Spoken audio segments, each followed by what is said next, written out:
તો એમાં તમે રોજ ફેરવા કરો તો એમાંથી તમને પરિવર્તન આવે. નામ મંત્ર ખાલી બોલો તો એમાંથી વાઇબ્રેશન ઉભા થાય. એટલે કારણ કે 4 વેદ 16 ગ્રંથ અને એની શાખા 1008 અને પાંદડે ભગવાનનું નામ બધા બિરાજમાન છે. તો એનું સ્મરણ થાય, પઠન ન થાય તો શ્રવણ થાય તો ઉત્તમ છે. પણ શ્રવણ કરવું એ અહો ભાગ્ય કહેવાય. કારણ કે કંટાળો આવે, નિંદ્રા પહેલા આવે, એમાં ગમે એટલું આપણે સાંભળે બેસે પણ એ મોકલી દે ભગવાન. એટલે નિંદર આવે સમજી લો હજી આપણોમાં હક લાગ્યો નથી અંદર. તો ભગવાને હમણાં સાહેબ શાસ્ત્રીજીએ દાખલો આપ્યો સરસ મજાનો ગુરુ વિશેનો. તો એક સંત હતા, એને ત્યાં એમ થયું કે ક્યાંય રખડાવ કરતા એક શિષ્યને એમ થયું કે સંતને ત્યાં આશીર્વાદ લેવા જાવ. તો એને કીધું કે મારે દીક્ષા લેવી છે, મંત્ર આપો. એને મંત્ર આપ્યો.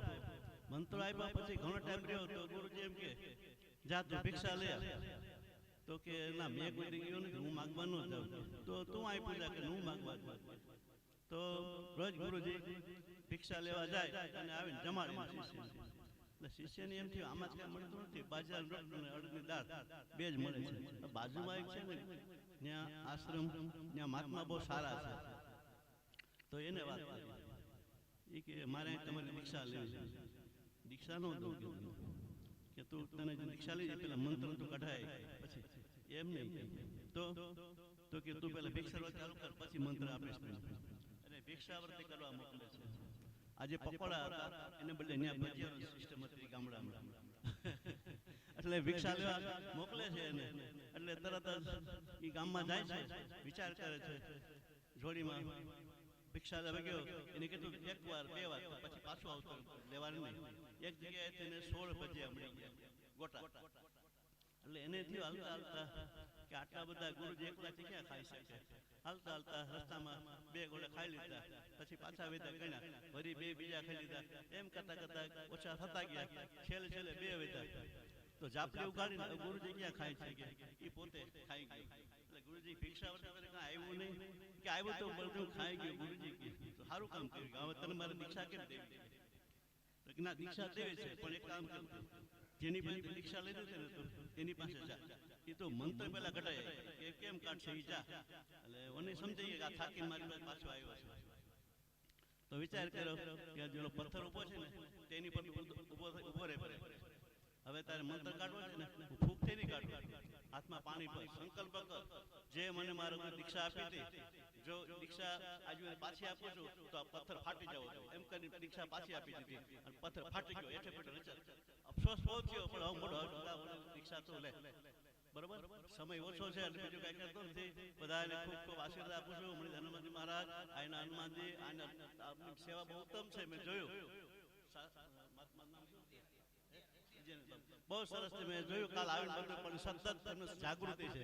કાંઈ લેવા જાવ કરું ફટાફટ બધું કામ કરી આવે દોડીને માણસોને બધાને વ્યસ્ત સાચવે છે, ચેક કરી રહે છે કોણ ક્યાં શું છે, તકલીફ નથી ને કાંઈ. એટલે આનંદ છે અને સારી સંસ્થા હાલે એવા ખૂબ આશીર્વાદ. હનુમાનજી મારી કૃપા ઉતરે, બ્રહ્મશ્રી બસુદાસ ઉતરે એવા ધન્ય. અને સપ્તાહનો સમય વધારે બગાડતો નથી. બધાને ઓમ ભદ્રમ કર્ણેભિः શૃણુયામ દેવા ભદ્રમ પશ્યેમાશભિર્યજતરાः સ્થિરે રંગે દુષ્ટુવા ગુણસસ્તનો વિર્યસે મહિદેવહિતં જદાય સ્વસ્ત્યતુસ્તે કુશલમસ્તુ ચિરાયુરાસ્તુ ગોવાજીરાસ્તુ ધનધાન્ય સમૃદ્ધિરાસ્તુ ऐश्वर्यमस्तु बलमस्तु रिपुक्षयास्तु वंशे सदैव हरिभक्तदासु.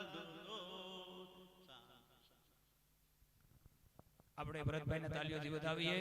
મણિધર હનુમાનજી મહારાજ કી જય.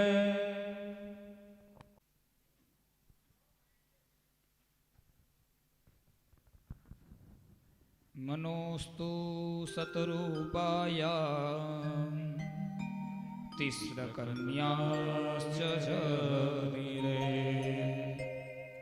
आकुतिर्देवभूतिश्च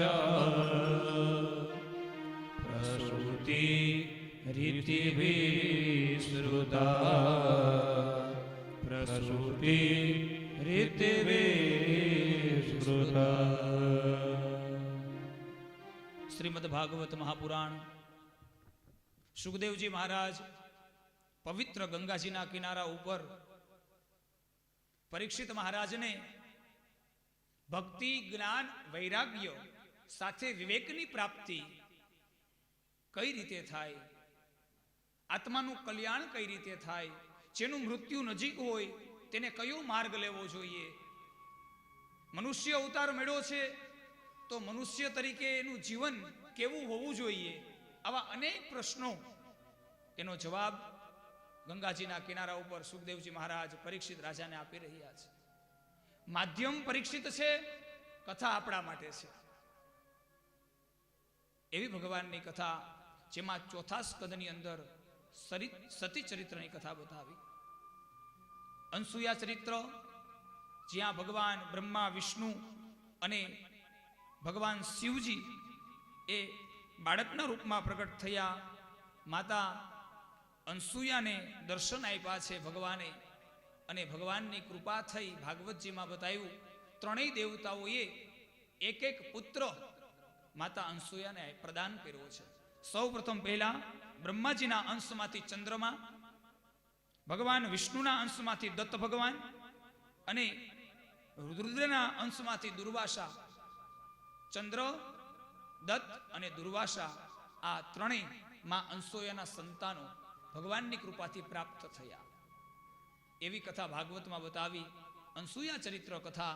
અનસુયા એનો અર્થ બતાવ્યો. આધ્યાત્મિક અર્થમાં મહાપુરુષો કહે છે અનસુયા કોણ, તો કે જે ઈર્ષાથી પર છે એનું નામ અનસુયા છે. જે જીવ, સ્ત્રી પુરુષની વાત નથી, જે પણ જીવ ઈર્ષાથી પર, કોઈ દિવસ એને ઈર્ષા નથી કરી, રાગ દ્વેષમાંથી મુક્ત છે, એ અનસુયા છે. અને એવું જીવન જો બને તો ભગવાન એમ કહે સ્વયં સાક્ષાત પરમાત્મા આપણે ત્યાં પુત્ર બનીને પ્રગટ થાય છે. એક નહીં, ત્રણેય દેવતાઓ બ્રહ્મા, વિષ્ણુ અને મહેશ, ત્રણેય દેવતાઓ બાળકો બની અને આપણે આંગણે રમવા માટે આવે છે. ક્યારે? જ્યારે આ જીવ ઈર્ષામાંથી, રાગમાંથી, દ્વેષમાંથી મુક્ત થશે ત્યારે. આવી કથા આપણને સમજાવી અનસુયા ચરિત્રની અંદર. અને અત્રિનો અર્થ બતાવ્યો. એમના સ્વામી અત્રિ છે. અત્રિ કોણ છે? તો કે 3 ગુણથી પર છે. 3 ગુણ છે આપણા મારા તમારા જીવનમાં. સત્વગુણ, રજોગુણ અને તમોગુણ. આ 3 ગુણથી જે પર છે એને અત્રિ કહેવામાં આવે છે. એ 3 ગુણને જીતવાના છે, એનો નાશ નહીં થાય. કારણ કે 3 ગુણ તો આપણી સાથે જ છે. આ પ્રકૃતિમાં પણ 3 ગુણ છે, આપણામાં પણ 3 ગુણ છે. એનો નાશ નહીં થાય, એને જીતવાના છે. કઈ રીતે? મહાપુરુષો સમજાવે છે મને ને તમને. આ 3 ગુણનું જે કાર્ય છે ને એ પ્રમાણે જીવન જીવવાનું છે. તકલીફ ક્યાં થાય છે? આ 3 ગુણનું વિપરીત કાર્ય જ્યારે થાય ને ત્યારે તકલીફ થાય છે. એના પ્રમાણમાં જ્યારે કાર્ય થાય ત્યારે સુખ મળે, શાંતિ મળે, સંતોષ મળે, ભગવાન મળે. પણ એનાથી વિપરીત જઈએ તો દુઃખ મળે, કષ્ટ મળે, રોગ આવે, આ બધું થાય. કઈ રીતે સમજવું હોય તો આપણે 3 ગુણ સમજી ગયા: સત્વગુણ, રજોગુણ અને તમોગુણ. હવે 3 ગુણના સ્વભાવને સમજી લઈએ. આ 3 ગુણનું કામ શું? સત્વગુણ. સત્વગુણ શું કરે? સત્વગુણની જરૂર ક્યાં પડે? તો કે જ્યારે ભગવાનની ભક્તિ કરવી હોય, કથા સાંભળવી હોય, ભગવાનનું નામ લેવું હોય, તીર્થયાત્રા કરવી હોય, ટૂંકમાં કહેવું હોય તો કહી શકાય ધર્મ કાર્યની અંદર સત્વગુણની જરૂર છે, ધર્મ કાર્ય માટે. પછી તો વ્યવહારના કાર્ય, સંસારના કાર્ય, ભૌતિક સુખ, એને જ્યારે ભોગવવાની વાત આવે ત્યારે રજોગુણની જરૂર પડે. અને રાત્રે જ્યારે આપણે વિશ્રામ કરીએ છીએ, આરામ કરીએ છીએ, ઊંઘી જઈએ છીએ, ત્યારે આપણે તમોગુણની જરૂર પડે. આવી રીતે 3 ગુણને ચલાવવાના છે. પણ જ્યારે આ ગુણ એ વિપરીત દિશામાં ચાલે છે, અવળા ચાલે છે, ત્યારે દુઃખ આવે છે. 3 ગુણ, 3નો સ્વભાવ, ક્યારે કોની જરૂર પડે એ આપણે સમજી ગયા. હવે અત્યારની પરિસ્થિતિને સમજો. અત્યારની પરિસ્થિતિ કેવી છે? હમણાં જ ભાઈ બોલ્યા ભાઈના પ્રવચનમાં કે કથા સાંભળી એટલે ઊંઘ આવે. આપણે છે જો કથા સાંભળતા કયો ગુણ જોઈએ? સત્વ ગુણ જોઈએ. સુતા કયો ગુણ જોઈએ? તમો ગુણ જોઈએ. પણ કથામાં કયો ગુણ આવે? તમો ગુણ આવે. જ્યાં જોઈએ છે સત્વ ગુણ, ત્યાં આવે છે તમો ગુણ. એટલે તકલીફ પડે છે. પછી રાત્રે સૂવું હોય આપણે ત્યારે જોઈએ તમો ગુણ, આવે છે રજો ગુણ. કારણ કે આખો દિવસના જે કામ અધૂરા રહી ગયા હોય ને આપણા, એના વિચારમાં રાત્રે ઊંઘ આવે નહીં. આખી રાત ઊંઘ ન આવે કારણ કે વિચારે ચડી જાય આપણે આટલા કામ અધૂરા રહી ગયા, આટલા કાલે સવારે કરવાના છે. એ કામ છે એ રજોગુણનો સ્વભાવ છે. પણ એ રજોગુણ આવ્યો ક્યારે? રાત્રે જોતો તો તમો ગુણ, આવ્યો રજોગુણ. એટલે આખી રાત જાગ્યા હોય, પછી સવારમાં આપણે કામ કરવું હોય ત્યારે જોઈ રજોગુણ, આવે તમો ગુણ, આળસ આવે કામમાં, કારણ કે આખી રાત આપણે સૂતા ન હોય. એટલે આ પરિસ્થિતિ છે આપણી જો જીવનની. એટલે અત્રી મહારાજ મને તમને સમજાવે છે કે આ 3 ગુણ છે એ આપણામાં છે, પણ આપણે ભગવાનની કથા સાંભળી ભગવાનને પ્રાર્થના કરવી જોઈએ. હે ભગવાન, જે સમયે જે ગુણ જોઈએ ને એ ગુણ મારામાં પ્રગટ કરજો.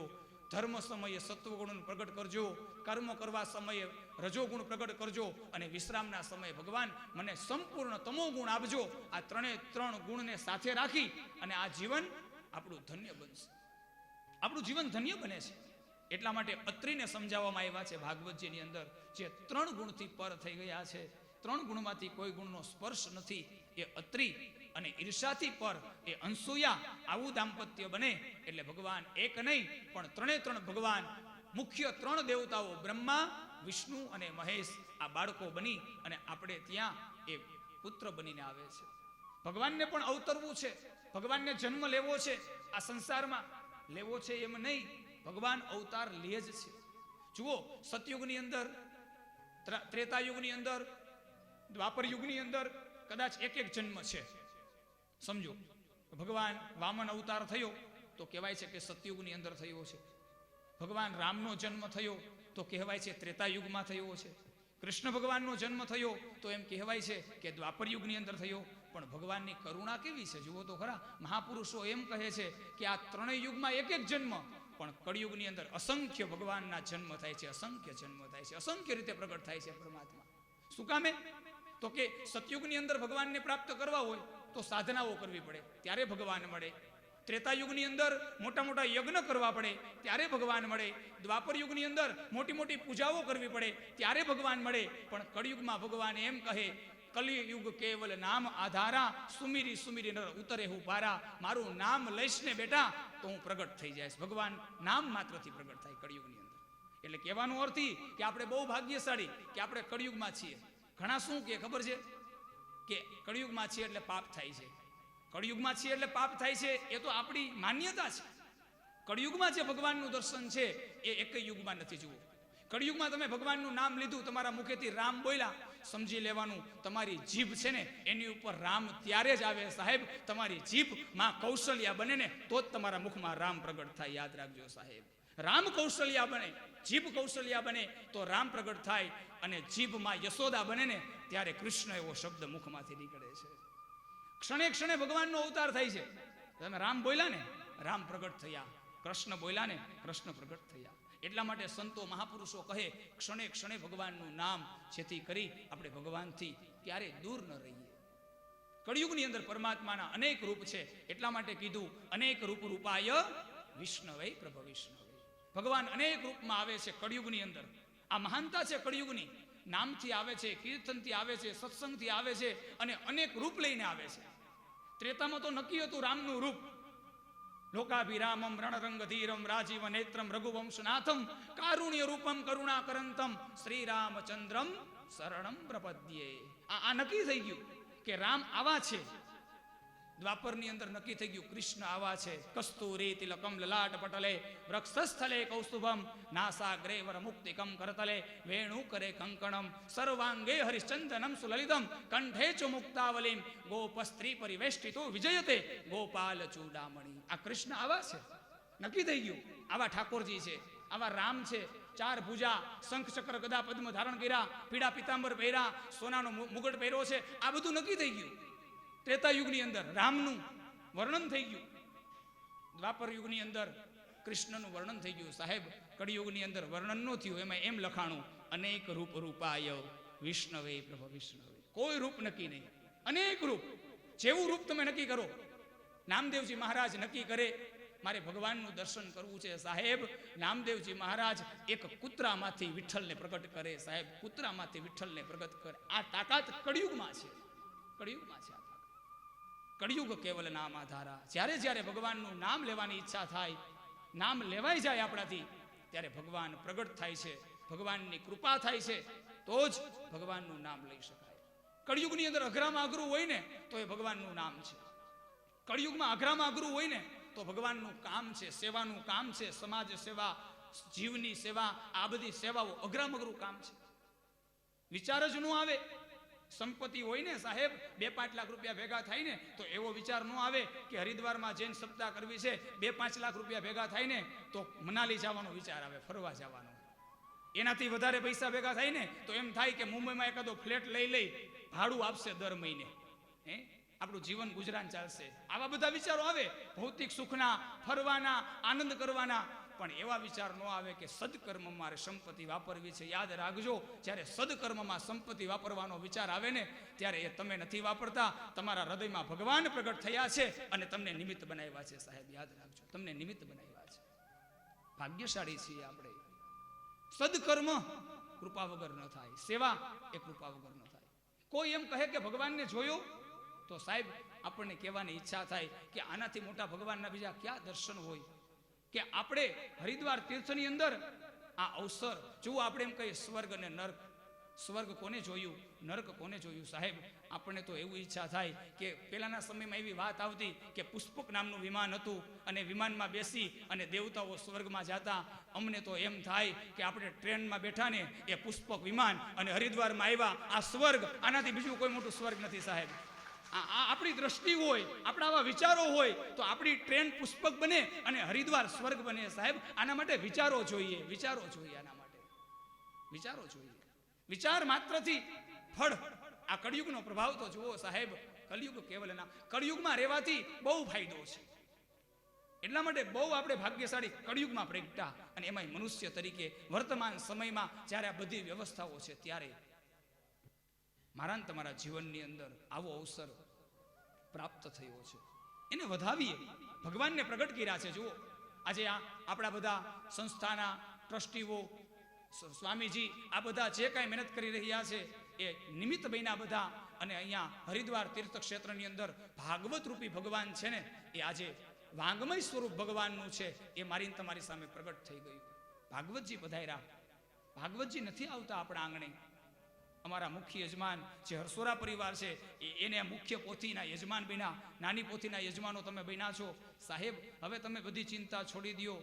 ઘણા તો નાની પોથીવાળા ચિંતા કરતા હતા. કાલે હું જોતો હતો અમારા મહારાજ નથી આવ્યા. એ જોતા હતા કે અમારા મહારાજ 10:30 વાગ્યાના અમારા મહારાજ નથી બેઠા આસન ઉપર. સાહેબ તમે શ્રદ્ધાથી જોડાઓ, તમે ભાવથી જોડાઓ, તમે જ્ઞાનથી ન જોડાઓ, તમે બુદ્ધિથી ન જોડાઓ. કારણ કે આ બુદ્ધિનો વિષય નથી, આ શ્રદ્ધાનો વિષય છે. તમે તમારી દક્ષિણા બ્રાહ્મણને આપી દીધી એટલે તમારો પાઠ પૂરો થઈ ગયો. અધૂરો રહેશે તો બ્રાહ્મણને ભોગવવું પડશે, તમારું કામ અધૂરું નહીં રહે. તમે એ જુઓ, તમે એ જુઓ, એ આવે કે ન આવે, તમે સોંપી દીધું. પણ આપણે ત્યાં બુદ્ધિ લગાડીએ છીએ.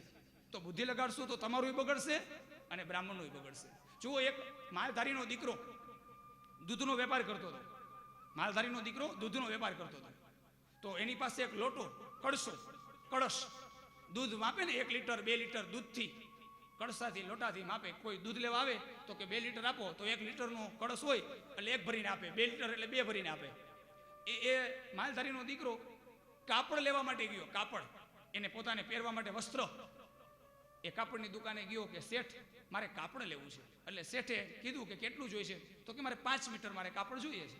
એટલે તરત જ શેઠની પાસે જે કાપડની ફૂટ હોય માપવાની એ ફૂટ કાઢી અને 5 મીટર. ઓલો માલધારીનો દીકરો કે એમ નહીં, મારી માપણી, અને મારી માપણીથી કાપડ જોઈએ છે. એટલે શેઠને એમ થયું કે આની પાસે બીજી ફૂટ હશે. કાંઈ વાંધો નહીં, તારી ફૂટ આપ તો તારી ફૂટથી માપી દઉં, 5 મીટર તને કાપડ. તો ઓલાએ તો લોટો કાઢ્યો કળશ ખિસ્સામાંથી કે આલ્યો આ માપણી, આમાંથી કે 5 મીટર કાપડ માપી દો. જુઓ સમજવા જેવી વાત છે. એટલે ઓલો વેપારી હતો ને કાપડનો વેપારી, એ કે મૂર્ખો છો તું? એ કે ગાંડો થઈ ગયો છો? એ કે આનાથી કાપડ મપાઈ કે? અરે એ કે અમારા વડવાઓ બાપદાઓ 1000 લીટર દૂધ માપી દીધું આ કળશાથી, તારું 5 મીટર કાપડ નહીં મપાઈ કે? આ 1000 લીટર દૂધ મપાઈ ગયું આનાથી. ત્યારે ઓલો બાળક બોલ્યો, માલધારીનો બાળક, કે કેમ નહીં મપાય? આટલું બધું તો દૂધ માપી દીધું. તો કે બેટા, કાપડને માપવું હોય ને તો ફૂટ જોઈએ અને દૂધને માપવું હોય ને તો કળશ જોઈએ. એવી રીતે આધ્યાત્મિક અર્થમાં તમે આ દ્રષ્ટાંતને લઈ લ્યો. સમાજને માપવું હોય ને તો બુદ્ધિ જોઈએ, પણ પરમાત્માને પામવા માટે હૃદયમાં વિશ્વાસ જોઈએ. સાહેબ વિશ્વાસ જોઈએ. ત્યાં તમારી માપણી કાયમ ન આવે, આપણી માપણી ત્યાં કામમાં ન આવે. આપણે એમ કે અમારી માપણીથી ભગવાન મપાઈ જાય, એ વાત ખોટી. ભગવાન ક્યારે આપણી માપણીથી મપાવાનો નથી. છોડી દો. જો શ્રદ્ધા છે, જો વિશ્વાસ છે છોડી દો ભગવાન ઉપર તમારું કામ. સાહેબ વાલ્મીકી ઋષિ એમ કહે મરા મરા મરા, અને જો ભગવાન આવતો હોય તો તમે આટલું કામ કરો, ભગવાન પૂરું ન કરે. પણ શંકા, એટલા માટે આપણું કામ પૂરું થતું નથી. આ શંકા નામનો કીડો છે ને સાહેબ, એ આજે નથી નીકળતો અને કાલે નથી નીકળતો. આ સુખદેવજી મહારાજથી ચાલી આવે છે કથા, 5,500 વર્ષથી આપણે કથા સાંભળીએ છીએ, પણ શંકા નામનો કીડો હજી નીકળો નહીં આપણો, અને ત્યાં સુધી મોક્ષની પ્રાપ્તિ નહીં થાય. સાહેબ શંકા રૂપી કીડાને કાઢવાની વાત છે. શંકા કાઢી નાખો. શ્રદ્ધા, આપણે શું કહીએ, અદા શ્રદ્ધા હોય તો જ અમે બધું કરતા હોય ને. અમારે તો બહુ શ્રદ્ધા ભગવાન ઉપર, અમારા માતાજી ઉપર અમને બહુ શ્રદ્ધા, અમારા ઈષ્ટ ઉપર શ્રદ્ધા. પણ કેવી શ્રદ્ધા? અંધશ્રદ્ધા, શ્રદ્ધા નહીં. કેવી શ્રદ્ધા? જુઓ, આપણે દરરોજની નિયમ પ્રમાણે આપણે સારા કામ કરવા માટે બહાર નીકળીએ એટલે શું કરીએ? માતાજીને દીવો કરીએ. આપણી શ્રદ્ધા એટલે આપણે માતાજીને દીવો કર્યો. પણ તકલીફ ક્યાં પડે ખબર છે? માતાજીને દીવો કરી અને સારા કામ કરવા માટે બહાર નીકળી, માતાજીને આગળ કરીએ, માતાજીનું સ્મરણ કરીએ, માતાજીને દીવો કરીએ, સારા કામ કરવા માટે આગળ નીકળીએ, અને જેવા ડેલીની બહાર નીકળીએ, ફ્લેટની બહાર નીકળીએ અને બિલાડી આડી પડે એટલે ઊભા રહી જાય. એટલે ત્યારે આપણને એમ થાય કે આ દીવો કે માતાજી મોટા કે આ બિલાડી મોટી? હે, આ આપણી શ્રદ્ધા. જુઓ તમે, હે, કોઈ છીક ખાય તો ઊભા રહી જાય. ત્યારે આપણને આમ વિચાર આવે, આપણું મન કામ કરતું બંધ થઈ જાય કે માતાજી ઉપર આટલો જ વિશ્વાસ? બિલાડીની ઉપર વધારે વિશ્વાસ આવી ગયો ને.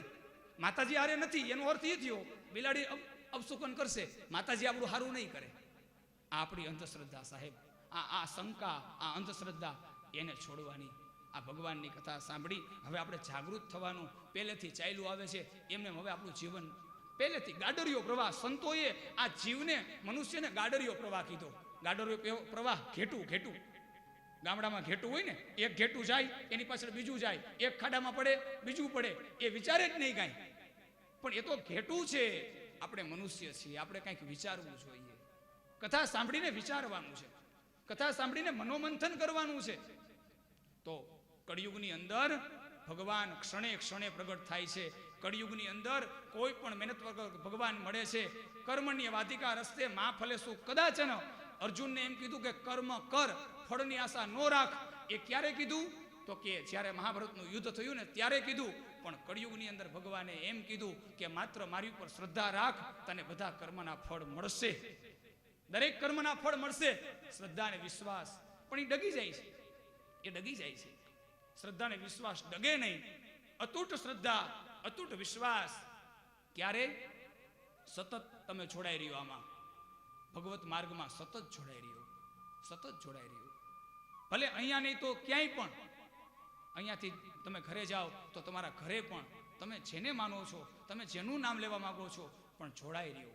નામથી જોડાઓ, ઈષ્ટદેવથી જોડાઓ, ગુરુદેવથી જોડાઓ, ગ્રંથથી જોડાઓ. ક્યાંય ને ક્યાંય સવારની કલાક 2 કલાક જેટલો સમય મળે એટલો ભગવાનને આપવાની કોશિશ કરો, જેનાથી તમારું હિત થશે. કારણ કે ભગવાનની સન્મુખ છીએ ત્યાં સુધી શાંતિ છે. યાદ રાખજો, જેવા વિમુખ થયા એટલે આપણી દુર્ગતિ નક્કી છે. ભગવાનને આવવું છે. અત્રિ મહારાજ, અનસુયા જેવા જીવન મારા તમારા બને તો ભગવાન પ્રગટ થાય. અને સાહેબ કળિયુગની અંદર તો ભગવાન અનેક રૂપે આવે છે. કોઈ દીકરો બનીને ભગવાન આવે, કોઈના મિત્ર બનીને આવે, કોઈના પિતા બનીને આવે. સાહેબ આ જગતમાં ભગવાન કેટલી વખત આવ્યા. એમ કહેવાય છે જુનાગઢની અંદર નરસિંહ મહેતાનું કામ કરવા માટે ભગવાન 52 વખત આવ્યા. સાહેબ શેઠ બનીને આવે ભગવાન, નરસૈયો બનીને આવે, નાગરી નાતને જમાડી દે. તમે જુઓ તો ખરા સાહેબ, ભગવાન આવે છે કળિયુગની અંદર. અને ભગવાન દાસપણા કર્યા છે કળિયુગમાં. જુઓ તમે, જે સંતો ભગવાનને માને છે, જે સંતો ભગવાનને પૂજે છે, સાહેબ એ સંત જ્યારે થાકી જાય ને શરીરથી, ત્યારે એ સંતની સેવા કરવા વાળું કોણ હોય? જે સંન્યાસી છે એનું તો કોઈ નથી, કારણ કે એને સંન્યાસ લઈ લીધો, ગૃહસ્થનો ત્યાગ કર્યો. સાચો સંન્યાસી, જેને અતૂટ શ્રદ્ધા છે ભગવાન ઉપર, એ સંન્યાસી જ્યારે એના કર્મ ભોગવતા હોય, કર્મ તો વધારે ભોગવવું પડે, સંન્યાસીને પણ ભોગવવું પડે, પણ જ્યારે એના કર્મ ભોગવાતા હોય, એની પાસે કોઈ સમાજ ન હોય, એની પાસે કોઈ માણસ ન હોય સેવા કરવા વાળા, અને એકલા સંન્યાસી જ્યારે એની તકલીફ કષ્ટ હોય અને ભગવાનનું સ્મરણ કરતા હોય ને સાહેબ, ત્યારે ઇતિહાસો સાક્ષી પૂરે છે કે ભગવાન એ સંતોની સેવા કરવા માટે બાળકના રૂપ લઈને આવ્યા છે. સાહેબ આ જગતની અંદર, વૃંદાવનની અંદર આવા બનાવો બન્યા છે. કહેવાનો અર્થ એ છે કે કળિયુગમાં ભગવાનની રાહ જોવી પડે એમ નથી.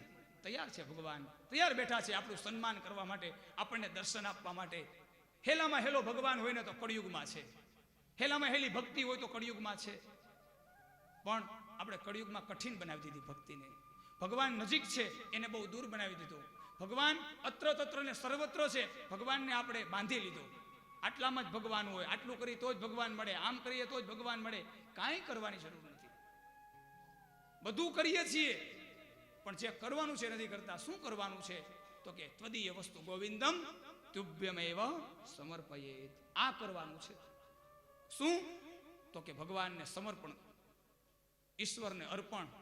જે કાંઈ આપણું જીવન, જે કાંઈ આપણા કર્મ, જે કાંઈ છે એ સમર્પણ કરી દો, અર્પણ કરી દો. હાલતા ચાલતા ભગવાન મળે છે, હાલતા ચાલતા. સાહેબ, ભગવાન કયા કયા અવતારમાં આવ્યા, કેટલા દાખલાઓ, કેટલા ભક્તોના નામ યાદ કરવા. એટલા ભક્તો છે, એક એક કામ કરવા માટે આવ્યા. કર્માબાઈની ત્યાં ભગવાન ખીચડો ખાવા માટે આવ્યા. જુઓ, આપણે બેન માતાઓ કીર્તન કરતા હોય ને, કર્માબાઈ થઈ ગયા ભગવાનના ભક્ત, એનો ખીચડો ખાવા પરમાત્મા આવ્યો. દ્રષ્ટાંત તો બહુ મોટું, પણ સાર કહી દઈએ આપણે કે ભગવાનની પ્રાપ્તિ જે આપણે ધારીએ છીએ એવી રીતે નથી. ભગવાનની પ્રાપ્તિ કેવી રીતે છે? કર્માબાઈનું દ્રષ્ટાંત સાંભળી લ્યો એટલે ખબર પડી જાય કે ભગવાન કેમ મળી જાય. હાવ સરળતાથી ભગવાન મળી જાય. જુઓ, આપણા બધા નિયમો કાંઈ લાગુ ન પડે ભગવાન મળે ત્યારે. કર્માબાઈનો નિયમ કેવો હતો? સવારે જાગે એટલે પહેલા ખીચડો બનાવે. આપણે તો સ્નાન કર્યા વગર રસોડામાં ન જઈએ, સ્નાન કર્યા વગર મંદિરમાં ન જઈએ. પણ કર્માબાઈનો તો નિયમ કે સવારે જાગે ને એટલે પહેલા ખીચડો બનાવે. શું કામ? ખબર છે? કર્માબાઈ જાગે એટલે વિચાર કરે કે આખો દિવસ તો ભગવાનને બધા ભોગ લગાવે, પણ આખી રાત ભગવાન ભૂખા છે. હું જલ્દી જાગું અને જલ્દી ખીચડો બનાવી અને જલ્દી ભગવાનને જમાડી દઉં. આ ભાવ છે. જુઓ, અને ભગવાન ભાવનો ભૂખો છે. સ્નાન નથી કરતા, પણ એને તાલાવેલી કેવી છે કે આખી રાત મારા ભગવાન ભૂખા છે, મંદિર બંધ, કોણ ભોગ લગાવે? આખી રાતના ભૂખા ભગવાન જાગ્યા, હું પહેલો વેલો ભોગ એને લગાડી દઉં. આવો ભાવ. દરરોજ ખીચડો લગાડે અને વિઠ્ઠલનાથ ભગવાન ઠાકોરજી એ કર્માબાઈનો ખીચડો જમવા માટે આવે દરરોજ. એક વખત ત્યાં સંત પધાર્યા કર્માબાઈના આંગણે. ખીચડો બનાવતા હતા કર્માબાઈ ભગવાન માટે સવારનો પ્રહર. અને સંત પધાર્યા એટલે સંતે કીધું કે હે કર્માબાઈ, તમે શું કરો છો? તો કે ભગવાન માટે ખીચડો બનાવું, ભગવાનને ભોગ લગાવું. તો કે તમે સવારે જાગીને સીધો ખીચડો બનાવો? તો કે હા. સ્નાન? તો કે એ ભગવાન ખીચડો જમીન જાય ને, મને જ્યારે સમય મળે ત્યારે હું સ્નાન કરું. અને ત્યારે સંત, જો જ્ઞાનની વાત આવે એટલે નિયમો લાગે બધા, પણ જ્યારે પ્રેમની વાત આવે ત્યારે કોઈ નિયમ લાગતો નથી. સંત છે જ્ઞાનથી સમજાવે છે અને કર્માબાઈ પ્રેમથી ભગવાનની ભક્તિ કરે છે. એક બાજુ જ્ઞાન, એક બાજુ પ્રેમ. ઉદ્ધવ છે એ જ્ઞાન છે અને ગોપી છે એ પ્રેમ છે. ભાગવતજીનો 10મો સ્કંદ છે. એક બાજુ પ્રેમ, એક બાજુ જ્ઞાન. પણ જ્યારે આ બેની લડાઈ થઈને સાહેબ, ત્યારે પ્રેમનો વિજય થયો છે, જ્ઞાન પરાસ્ત થયું છે. જ્યારે આ બેનું યુદ્ધ થયું ને ત્યારે. અહીંયા પણ એવું જ છે. કર્માબાઈ પ્રેમથી ભગવાનની ભક્તિ કરે, કોઈ નિયમ નથી. જ્ઞાનમાં બધા નિયમ છે. એટલે સંતે કીધું કે સ્નાન કરી અને પછી ખીચડો બનાવવો જોઈએ. અને પ્રેમ કેવી વસ્તુ છે ખબર છે? પ્રેમ એવી વસ્તુ છે, નિસ્વાર્થ ભાવે ભગવાનને કરે ને, એ પોતાના પ્રિયતમને રાજી કરે. ભગવાનને રાજી કરવા માટે બધા નિયમો તોડી નાખે. એનો નિયમ એવો હતો કે સ્નાન કર્યા વગર ખીચડો બનાવો. સંતે એમ કીધું કે ભગવાન તો જ રાજી થાય, તમે સ્નાન કરીને ખીચડો બનાવો. તો પાછો નિયમ બદલાયો, બીજે દિવસે સ્નાન કરીને ખીચડો બનાવ્યો. એને કોઈ નિયમ મારે લેવા દેવા જ નહોતા. એને તો એક જ વાત હતી, મારો ભગવાન કેમ રાજી થાય. કોઈ એમ કે આમ કરો તો ભગવાન રાજી થાય, કોઈ આમ કરો તો ભગવાનને રાજી કરવાની વાત છે. જુઓ તમે, અને ભગવાનને રાજી કરવા માટે આપણે નીકળશું ને, આપણને કોઈક છેતરવા આવ્યું હશે ને સાહેબ, તોય આપણે છેતરાશું નહીં. જો યાદ રાખજો, શું કામે? આપણે ભગવાનને રાજી કરવા નીકળ્યા છે. પણ હા, આપણે પોતાને રાજી કરવા માટે નીકળ્યા છીએ તો આપણે ક્યારેય રાજી નહીં થાય અને આપણને સામાન્યમાં સામાન્ય માણસ છેતરીને વયો જશે. ધર્મના નામે છેતરશે, શાસ્ત્રના નામે છેતરશે, ભગવાનના નામને છેતરશે. શું કામે?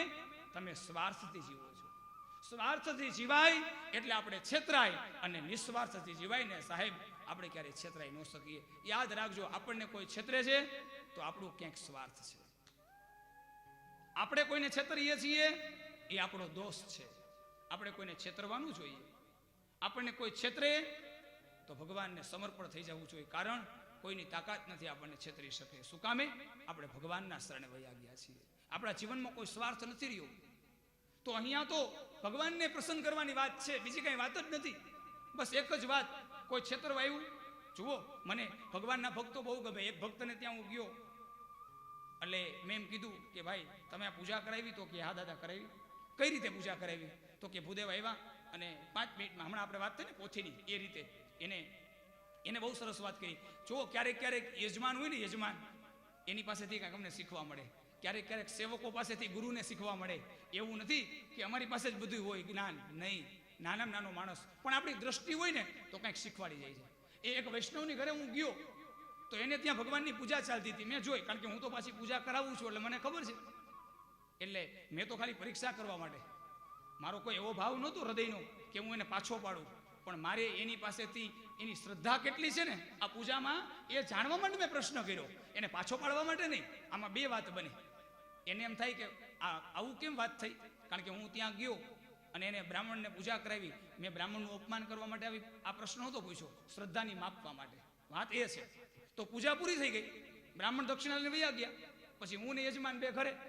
એને મેં પૂછ્યું કે ભાઈ તમે આ પૂજા કરી, તમને આમાં કંઈ ખબર પડી? તો કે ના. તો કે તમે ક્યારે આ પૂજા કરાવી છે? તો કે ના. તો કે તમને કોઈએ કીધું હતું? કે હા, કોઈ એમ કીધું હતું કે તમે આ પૂજા કરાવો, ભગવાન રાજી થાય, ભગવાન પ્રસન્ન થાય. મારો કોઈ સ્વાર્થ નહોતો દાદા, પણ મને એમ થયું કે હમણાં ઘણા સમયથી આ પૂજા નથી કરાવી ને, તો આજે પૂજા કરાવી. એને તમે કેટલી દક્ષિણા દીધી? તો કે આટલી. તમે સમજો, પૂજા નહોતી કરી ને એના કરતાં પણ વધારે દક્ષિણા આપી દીધી હતી એ માણસે. તો મેં તો એને કંઈ એવું નહોતું કીધું કે વધારે આપી દીધી. મેં એમ કીધું કે આટલી બધી પૂજા, આટલી નાની પૂજા, આટલી મોટી દક્ષિણા તે કેમ આપી? તને બ્રાહ્મણ છેતરીને વહી ગયો. મેં બ્રાહ્મણના દોષ માટે નહોતું કીધું, એની શ્રદ્ધા માટે કીધું હતું. ત્યારે વ્યક્તિ બોલ્યો, ભૂદેવ એ બ્રાહ્મણ મને ભલે છેતરીને ગયા, છેતરો છે શેના માટે? ભગવાનના કામ માટે. ભગવાનના કામ માટે મારે આખી જિંદગી છેતરાવવું છે, આખી જિંદગી મારે છેતરાવવું છે. ભલે મને આખી જિંદગી છેતરે, કોઈ સંત છેતરી જાય, કોઈ બ્રાહ્મણ છેતરી જાય, મને મંજૂર છે, પણ હું ભગવાન માટે છેતરાઈશ, બીજા કોઈ માટે નહીં. ભગવાન માટે મારે છેતરા. જુઓ તો ખરા સાહેબ, એને ખબર છે મને છેતરો છે, ધર્મ એ છેતરો છે. આ બધા અમુક ધર્મને આગળ કરીને છેતરવાનું કામ કરે ને, છતાંય માણસો છેતરાય છે. એનો અર્થ એવો નથી હોય ને ખબર નથી પડતી, બધી ખબર પડે છે, છતાંય છેતરાય છે. કારણ કે એના હૃદયમાં, એના મૂળમાં ભગવાન પ્રત્યે પ્રેમ છે, પરમાત્મા પ્રત્યે પ્રેમ છે. ભગવાન માટે હું છેતરાવા તૈયાર છું, ભલે મારે છેતરાવવું પડે. તો સાહેબ આવી તૈયારી ભગવાન મળી જાય હો તમને. ખાલી આવી તૈયારી થઈ જાય ને આપણી. કર્માબાઈની આ પરિસ્થિતિ, કર્માબાઈને તો કઈ ખબર નથી. હવે સંતે કીધું ને, નિયમ લાગુ પડ્યો, સ્નાન કરવાનું થયું. હવે બહેનું એવું કે ભગવાનનો ટાઈમ નક્કી હતો જમવા આવવાનો, ખીચડીનો. હવે આ બાજુ શું થયું? આજે સ્નાન કરવાનું પહેલા થયું, ખીચડો પછી બહેનો. હવે ભગવાન આવ્યા, ખીચડો તૈયાર નથી, કારણ કે નાહવા માટે ગયા, સ્નાન કરવા માટે સવારે. ભગવાન કે ખીચડો? તો કે મને કોઈ સંત આવીને એમ કીધું કે સ્નાન કરીને ભગવાન ખીચડો બનાવાય. હવે હું સ્નાન કરી લો, ત્યાં સુધી ઉભા રહ્યો તમે. અરે કર્માબાઈ, હમણાં મંદિરના દ્વાર ખુલશે અને મારે મંદિરમાં હાજર થવું પડશે. જો હું મંદિરમાં નહીં હોય તો પૂજારીઓ હાહાકાર કરશે, ભગવાન ક્યાં વયા ગયા, ભગવાન ક્યાં વયા ગયા. તું જલ્દી ખીચડો બનાવ. પછી તો એ કઈ પરિસ્થિતિ હોય તમને ખબર છે. એ કર્માબાઈએ સ્નાન કર્યું ઝડપથી, જે દરરોજ ભાવ હતો એ ભાવ વયો ગયો. કારણ કે પહેલા તો ભાવથી કીર્તન બોલાતા હતા, ભાવ બોલાતો હતો અને ખીચડો બનતો હતો. હવે તો ભગવાનને ઉતાવળ છે, ભગવાનને ઉતાવળ છે, એમ કરતા કરતા ખીચડો બન્યો. એ ગરમા ગરમ ખીચડો એ ભગવાનને આપ્યો. એક તો ભગવાનને ગરમ લાગ્યો, ભગવાનનું મુખ દાઈજું, અને પેલો કોડિયો જ્યાં ભગવાન મુખવા ગયા ત્યાં જે અડધો ખાધું ન ખાધું, ત્યાં દ્વાર ખુલી ગયા. ભગવાન તત્કાલ મંદિરમાં હાજર થઈ ગયા. અને જેવા દ્વાર ખુલ્યા અને પૂજારી જુએ તો આજે ઠાકોરજીના મુખ ઉપર ખીચડો ચોટેલો છે. ઓ સાહેબ વિચાર તો કરો, ખીચડો. અને પૂજારીએ ભગવાનને પૂછ્યું કે હે ભગવાન, આ અડધી રાત્રે તમને ખીચડો કોણ જમાડે છે? અને ત્યારે ભગવાનની મૂર્તિ બોલી અને સંતોને આદેશ કર્યો કે કર્માબાઈને સમાચાર આપો કે એને સ્નાન કરવાની જરૂર નથી. એનો જે ક્રમ છે ને, સ્નાન કર્યા વગર પેલો જે ખીચડો બનાવે ને ભાવથી, એ રીતે જ ખીચડો બનાવે, એને કોઈ સ્નાન કરવાની જરૂર નથી. બધા નિયમો પૂરા સાહેબ. પણ ક્યારે મારું ને તમારું કર્મ ભગવાન માટે થાય ત્યારે. સમાજની સેવા કરીએ છીએ એ બહુ સારી વાત છે, પણ જો સમાજની સેવાનો અહંકાર છે તો તમે નિષ્ફળ. પણ આ સમાજની સેવા નથી, આ સમાજમાં ભગવાન છે અને ભગવાને મને સેવાનો અવસર આપ્યો છે, હું નિમિત્ત માત્ર છું. આ સેવા કરવામાં આવા ભાવથી સેવા થાય તો એ સેવા કરતા કરતા પરમાત્માની પ્રાપ્તિ છે સાહેબ. આટલું જ પરિવર્તન કરવાનું છે. આપણે કરીએ છીએ બધું, પણ ક્યાંક અહંકાર, ક્યાંક આપણો સ્વાર્થ, ક્યાંક આપણી ઈર્ષા. એટલા માટે શરણાગત થઈ જઈએ, ભગવાન ઉપર છોડી દઈએ. તમને કોઈ છેતરી નહીં શકે, તમારું કોઈ ખરાબ નહીં કરી શકે. પરમાત્મા તમારી હારે જ રહેશે કાયમ માટે. શું કામે? તમે ભગવાન માટે કરી રહ્યા છો. આપણે આપણા માટે જ્યાં સુધી કરશું ત્યાં સુધી બધું દુઃખ છે. પછી આપણે આપણા માટે કાંઈ કરવું નહીં પડે સાહેબ. એટલા માટે કળિયુગમાં અનેક રીતે ભગવાન આવે છે, અનેક રીતે ભગવાન દર્શન આપે છે, એવું ભાગવત સમજાવવા માંગે છે. તો ભગવાન અત્રિ અને અંસુને ત્યાં પ્રગટ થયા. આગળની કથા બતાવી સતી ચરિત્રની. પ્રસૂતિ નામની દીકરી જે હતી મનુ મહારાજની, પ્રસૂતિ નામની દીકરી એ દક્ષને આપવામાં આવ્યા. અને દક્ષ અને પ્રસૂતિ આનું દાંપત્ય જીવન, એમાંથી 16 દીકરીઓ પ્રગટ થઈ. જુઓ, ક્યાંક 9 દીકરીઓ, ક્યાંક 16 દીકરીઓ. જુઓ તો ખરા, ભાગવતનો વંશ વિસ્તાર સાંભળો ને સાહેબ, ત્યારે સૌ પ્રથમ પહેલા દીકરીઓની ઉત્પત્તિ થઈ છે. જુઓ, અને આજનો સમય શું છે? ભાગવતથી વિપરીત ચાલી રહ્યો છે. અત્યારે પેલા ઋષિઓને દીકરીઓ જોતી હતી અને અત્યારે આપણે દીકરીઓ જોતી નથી, જેને આપણે ભ્રૂણ હત્યા કહીએ છીએ. આપણને ખબર પડે કે દીકરીનો જન્મ થવાનો છે સાહેબ, આપણે પૈસા દઈ અને એ દીકરીનો નાશ માના ઉદરમાં કરાવી નાખી. ભ્રૂણ હત્યા, આ ભ્રૂણ હત્યા સમાન કોઈ મોટું પાપ નથી આ જગતમાં. ભગવાનની કથા સાંભળો, અનુષ્ઠાનો કરશો, તીર્થયાત્રાઓ કરશો, પણ આપણે ભ્રૂણ હત્યા કરશું તો આ કોઈ ફળ નહીં મળે, કોઈ પૂજાનું, કોઈ વ્રતનું, કોઈ જપનું, કોઈ અનુષ્ઠાનનું. એટલા માટે પાયાનો ધર્મ જો તમને સમજાય, પાયો મજબૂત હશે તો મકાન તો એમને તમારું મજબૂત બની જશે. મકાનને મજબૂત બનાવવાની જરૂર નથી, પાયાને મજબૂત બનાવવો છે મારે ને તમારે. એમ ભાગવત ગ્રંથ એ સાંભળી અને પાયો મજબૂત કરો. ભાગવત તો આપોઆપ સમજાઈ જશે. કોઈની પાસે સાંભળવું નહીં પડે, વાંચવું નહીં પડે, વણાઈ જશે, શરીરમાં વણાઈ જશે. અમારા ઉદયાનંદ બાપુ સ્વામીજી છે ને, ક્યારેય પુસ્તક નથી વાંચતા. એના જીવનમાં નિયમ નથી એને પુસ્તક વાંચવાનો, કોઈ દિવસ નથી વાંચતા. પણ એની પાસે બધું જ્ઞાન છે. એના રૂવાડે રૂવાડે જ્ઞાન છે, એના રૂવાડે રૂવાડે ભક્તિ છે, એના રૂવાડે રૂવાડે વૈરાગ્ય છે. આ દર્શન થાય છે એનામાં. શું કામે? વગર વૈચે શું કામે આવડે છે? પાયો મજબૂત છે, પાયો. હવે બિલ્ડિંગની ચિંતા નથી, આપણે ડાયરેક્ટ બિલ્ડિંગની ચિંતા કરી છે, પાયાની ચિંતા નથી. પાયો મજબૂત કરવાનો. જે ભગવાનને ગમે એ કામ, એ પાયો, પછી બિલ્ડિંગ. પાયો નબળો છે આપણો, ત્યાં સુધી ભાગવત સંભળાશે, સમજાશે નહીં. એનું કારણ એ છે પાયો. મારા તમારા જીવનમાં જે પેલા અધિકાર આપ્યા છે, મનુષ્ય તરીકે, પિતા તરીકે, પુત્ર તરીકે, દીકરી તરીકે, વહુ તરીકે, સાસુ તરીકે, જે અધિકાર આપ્યા છે, મોટા ભાઈ તરીકે, નાના ભાઈ તરીકે, જે અધિકારો આપ્યા છે એ અધિકારોને સમજી લ્યો, એ અધિકાર પ્રમાણે જીવન જીવો. તમે જ્યાં છો ત્યાં તમને જ્ઞાન મળશે, ત્યાં તમને ભક્તિ મળશે, ત્યાં તમને વૈરાગ્ય મળશે, ત્યાં તમને સંત મળશે, અરે સાહેબ ત્યાં તમને ભગવાન મળશે. પણ તમે અધિકાર જોઈ લ્યો, તમે કોણ છો, ક્યાં છો અને શા માટે છો, એ તમને પૂછવાનું છે. તમારે કોઈને નથી પૂછવાનું, મારે મને પૂછવાનું છે. હું કોણ, હું શા માટે આવ્યો, હવે મારે શું કરવાનું છે. સકુબાઈ રામનો ભક્ત, જેમ કર્માબાઈ ભક્ત થઈ ગયા એમ સકુબાઈ ભક્ત થઈ ગયા. જુઓ, સકુબાઈનું ચરિત્ર મને યાદ આવે. ખાલી શું કર્યું? કાંઈ ન કર્યું, એનું કર્તવ્ય. સકુબાઈ કોણ? તો કે એક ઘરની વહુ, દીકરાની વહુ, વાસીદા કરે, ઘરકામ કરે, પણ એને ખબર છે કે હું વહુ થઈને આવી છું, સાસરે આવી છું, વહુ થઈને આવી છું, મને બધા મેણા મારે. સકુબાઈને ભક્તિ કરવી હોય, એના સાસરિયામાં કોઈ ભક્તિ કરવા ના દે, એમ કહે તમે કામ પહેલા કરો, ભક્તિ પછી કરજો. અને સકુબાઈ બધાય મેણા સાંભળતા જાય અને કામ કરતા જાય. ક્યારેય ક્રોધ નહીં, ક્યારેય કોઈની સામે બોલે નહીં, બસ પોતાનું ભાગ્ય સમજી લે, પોતાનું કર્મ સમજી લે.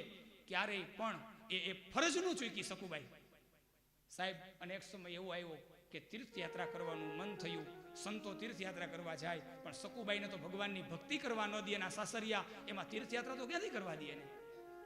પૂછાય જ નહીં કે મારે તીર્થમાં જવું છે. સંતોએ કીધું કે સકુબાઈ આ તો ઝંઝટ આમનામ ચાલુ રહેવાની છે, તમે ચાલો મારી સાથે તીર્થયાત્રા કરવા. સકુબાઈએ નક્કી કર્યું છે કે આમે મારું અહીંયા અપમાન થાય છે અને આમે હજી વધારે અપમાન થશે, પણ અપમાન ભલે ને થાય, મારા ભગવાન માટે મારું અપમાન થાય ને તો હું સહન કરી લઈશ. આજ દિવસ સુધી તો મેં કર્યું જ, હજી પણ હું વધારે સહન કરીશ મારા ભગવાન માટે, પણ મારે તીર્થયાત્રા કરવા જવું છે. સકુબાઈ તીર્થયાત્રા કરવા માટે નીકળ્યા. સાહેબ એનામાં કોઈ ભક્તિ નહોતી, અનુષ્ઠાનો નહોતા, માત્ર અધિકાર. વહુ તરીકે કામ કર્યું. બન્યું એવું, સકુબાઈ યાત્રા કરવા માટે, અને યાત્રામાંથી ભગવાન વૈકુંઠમાંથી સકુબાઈ બનીને સકુબાઈની ઘરે કામ કરવા માટે. સાહેબ વિચાર કરો, તમે છો અહીંયા ભગવાન આવ્યા, સકુબાઈ બનીને ભગવાન આવ્યો છે. અને જે સકુબાઈ મેણા ટોણા સાંભળે સાસુ સસરાના, એ સકુબાઈ સાંભળે. પણ આ તો ભગવાન છે હો, રૂપ ખાલી સકુબાઈનું છે ભગવાન.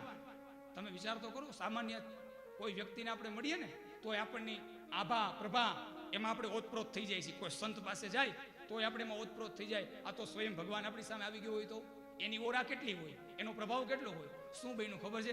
સકુબાઈ બનીને ભગવાન આવ્યા, થોડોક સમય મેણાટોણા માર્યા, પણ ભગવાનની એવી લીલા, ભગવાનના એવા વચનો, ભગવાનનું એવું કામ, સાસુ સસરાને જીતી લીધા. જે ગાળો દેતા હતા સાસુ સસરા, એ સકુબાઈને પ્રેમ કરવા લાગ્યા. સકુબાઈના બે કામ થઈ ગયા, તીર્થયાત્રા થઈ ગઈ અને ઘરે આવ્યા તો સાસુ સસરાનો પ્રેમ મળી ગયો. સાહેબ વિચાર તો કરો, બે કામ થઈ ગયા.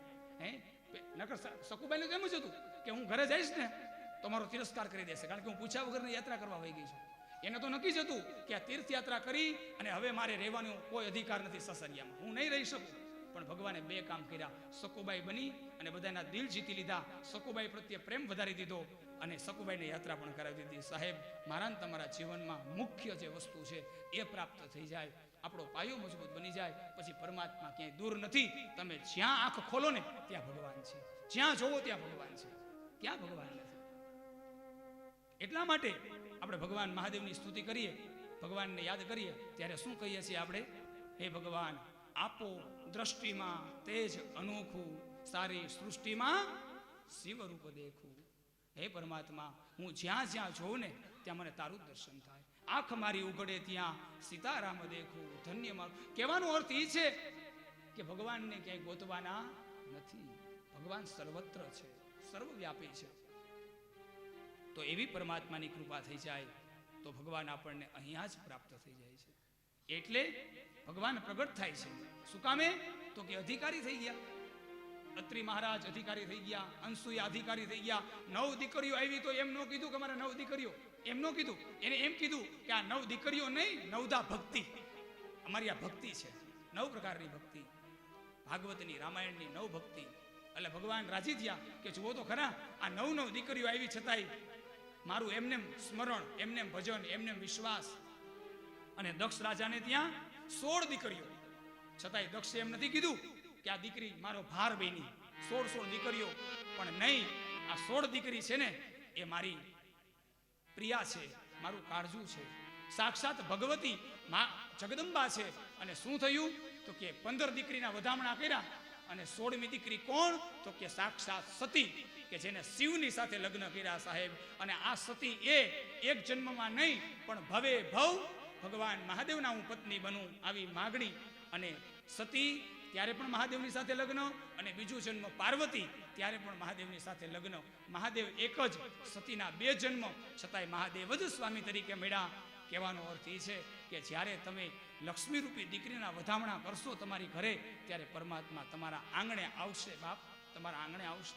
દીકરીઓને વધાવજો, દીકરીઓને જન્મ આપજો, કારણ કે જેની ઘરે દીકરી છે ને યાદ રાખજો, જેની ઘરે દીકરી છે એ પરમાત્માના દર્શનના અધિકારી થઈ જાય છે. કાંઈ કર્યા વગર, કાંઈ કરવું નથી પડતું. બસ દીકરીને મોટી કરો, દીકરીને જન્મ આપો, દીકરીને મોટી કરો, અને એ દીકરી મોટી થઈ જાય પછી એના લગ્ન કરો. શાસ્ત્રમાં એમ કહેવાય છે કે જ્યારે એના લગ્ન કરો ને બાપ, ત્યારે વરરાજા આવે ને એ બીજું કોઈ નહીં, સાક્ષાત નારાયણ વરરાજા બનીને તમારે ત્યાં દાન લેવા માટે આવે છે. દીકરીનું યાદ રાખજો સાહેબ, નારાયણ આવે છે.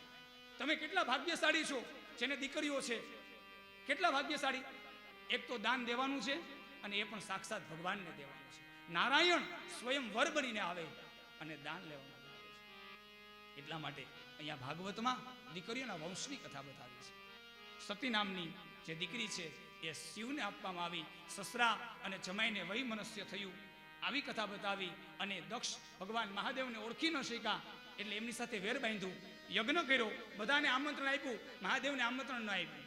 સતીને ખબર પડી મારા પિતાને ત્યાં યજ્ઞ છે અને અમને આમંત્રણ નથી. મહાદેવને પ્રાર્થના કરી, મહાદેવ મારા પિતાને ત્યાં યજ્ઞ છે, તમને આમંત્રણ નથી, તમે નહીં જાઓ પણ મને જવા દો, મારે મારા પિતાને ત્યાં જવું છે, મારે યજ્ઞમાં જવું છે.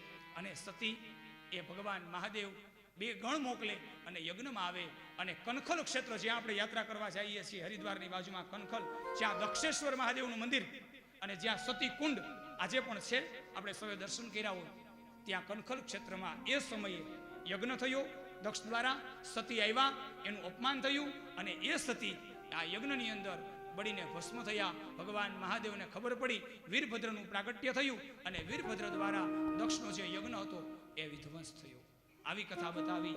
અને આ ભગવાન મહાદેવ એમ કહે કે સતીએ બીજો જન્મ લીધો હિમાલયને ત્યાં પાર્વતી તરીકે ત્યાં તપ કર્યું અને પરમાત્મા પ્રાપ્ત થયા. સ્વયંભૂ મનુ અને શત્રુપા એના 3 દીકરીઓનો વંશ બતાવ્યો કથાની અંદર. અને હવે ભગવાન ઉત્તાનપાદ નામના રાજા છે, એના વંશની કથા બતાવે. ઉત્તાનપાદ નામના રાજા, એમને 2 રાણી, સુનીતિ અને સુરુચિ. સુનીતિ એટલે જેની નીતિ સારી, સુરુચિ એટલે જેના શોખ સારા. આપણે શોખ માટે, મોજ શોખ માટે આપણે નીતિ મૂકી દઈએ છીએ, પણ અહીંયા આપણને જો સમજાવી છે આ કથા, જેની નીતિ સારી ને એને ત્યાં ધ્રુવ નામનો દીકરો, અને જેની રુચિ સારી એને ત્યાં ઉત્તમ. અને ધ્રુવ એટલે કોણ? તો કે સાક્ષાત ભગવાન, ભગવાનનો અંશ, ભગવાનનો અવતાર, અને એના માટે ભગવાન પધાર્યા. આ ધ્રુવ એ સુનીતિનો દીકરો છે. કથા એવી છે કે પિતાની ગોદમાં બેસવું છે, પણ ત્યારે સુરુચિ છે ને સાવકી માતા એમ કહે કે બેટા તું તારા પિતાના ખોળામાં ન બેસી શકે, કારણ તું મારો દીકરો નથી. સુરુચિ એમ કહે છે ધ્રુવને, તો તારે જો તારા પિતાના ખોળામાં બેસવું હોય તો ભગવાનને પ્રાપ્ત કરવા પડે. 5 વર્ષનું નાનું એવું બાળક ધ્રુવ, એને એની મા એમ કહે કે ભગવાનને મેળવ તો તને તારા પિતાનો ખોળો મળે. અને પિતાના ખોળા માટે આ ધ્રુવ નીકળી જાય છે ભગવાનને દર્શન કરવા માટે. આ બાજુ મધુવનની અંદર ભગવાનની સ્તુતિ પ્રાર્થના, પણ મંત્ર નથી. ભગવાન કેમ મળે ખબર નથી, પણ સાહેબ હૃદયની અંદર દ્રઢ વિશ્વાસ, મારે ભગવાનને મેળવવા છે. શું બન્યું? હમણાં જ આપણે વાત થઈ એમ કે દ્રઢ વિશ્વાસ થઈ જાય ભગવાન માટે તો બધી વ્યવસ્થા ભગવાન કરે.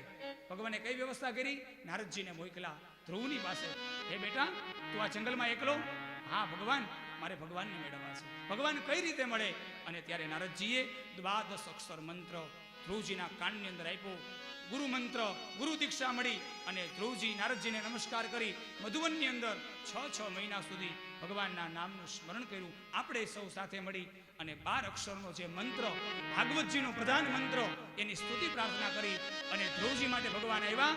આપણા સૌ માટે ભગવાન પ્રગટ થાય અને આપણને પણ ભગવાન દર્શન આપે. એ ભાવથી 2 મિનિટ માટે 12 અક્ષર મંત્ર જપ. ઓમ નમો ભગવતે વાસુદેવાય. ઓમ નમો ભગવતે વાસુદેવાય. હરિ ઓમ નમો ભગવતે વાસુદેવાય. ઓમ નમો ભગવતે વાસુદેવાય. વાસુદેવાય હરિ વાસુદેવાય. વાસુદેવાય હરિ વાસુદેવાય. હે વાસુદેવાય હરિ વાસુદેવાય. વાસુદેવાય હરિ વાસુદેવાય. હે વાસુદેવાય હરિ વાસુદેવાય. વાસુદેવાય હરિ વાસુદેવાય. હરિ ઓમ નમો ભગવતે વાસુદેવાય. ઓમ નમો ભગવતે વાસુદેવાય. હરિ ઓમ નમો ભગવતે વાસુદેવાય. ઓમ નમો ભગવતે વાસુદેવાય. વાસુદેવાય હરિ વાસુદેવાય.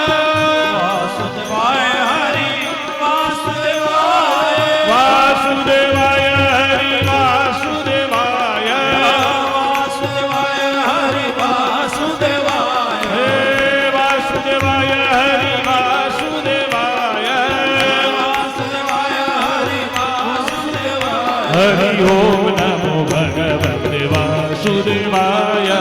ઓમ નમો ભગવતે વાસુદેવાય. ઓમ નમો ભગવતે વાસુદેવાય.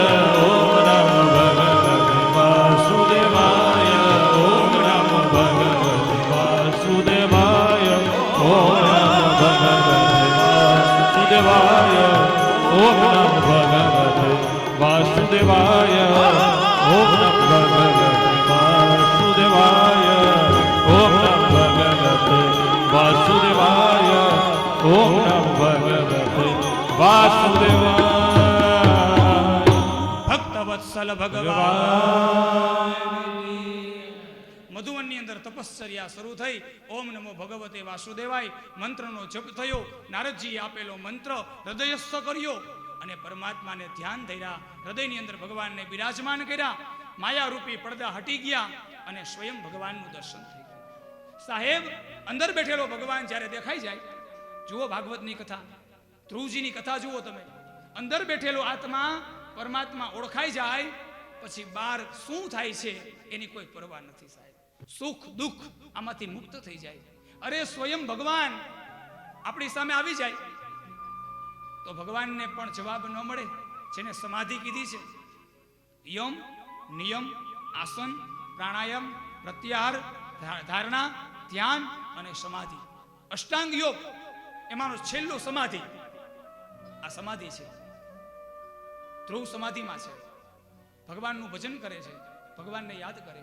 અને ભક્તવત્સલ ભગવાન ગરુડ ઉપર સવાર થઈ લક્ષ્મીજીની સાથે આજે ભગવાને હરિ અવતાર લીધો છે. જુઓ, ભાગવતમાં સંતોએ 2 જગ્યાએ હરિ અવતાર બતાવ્યો છે.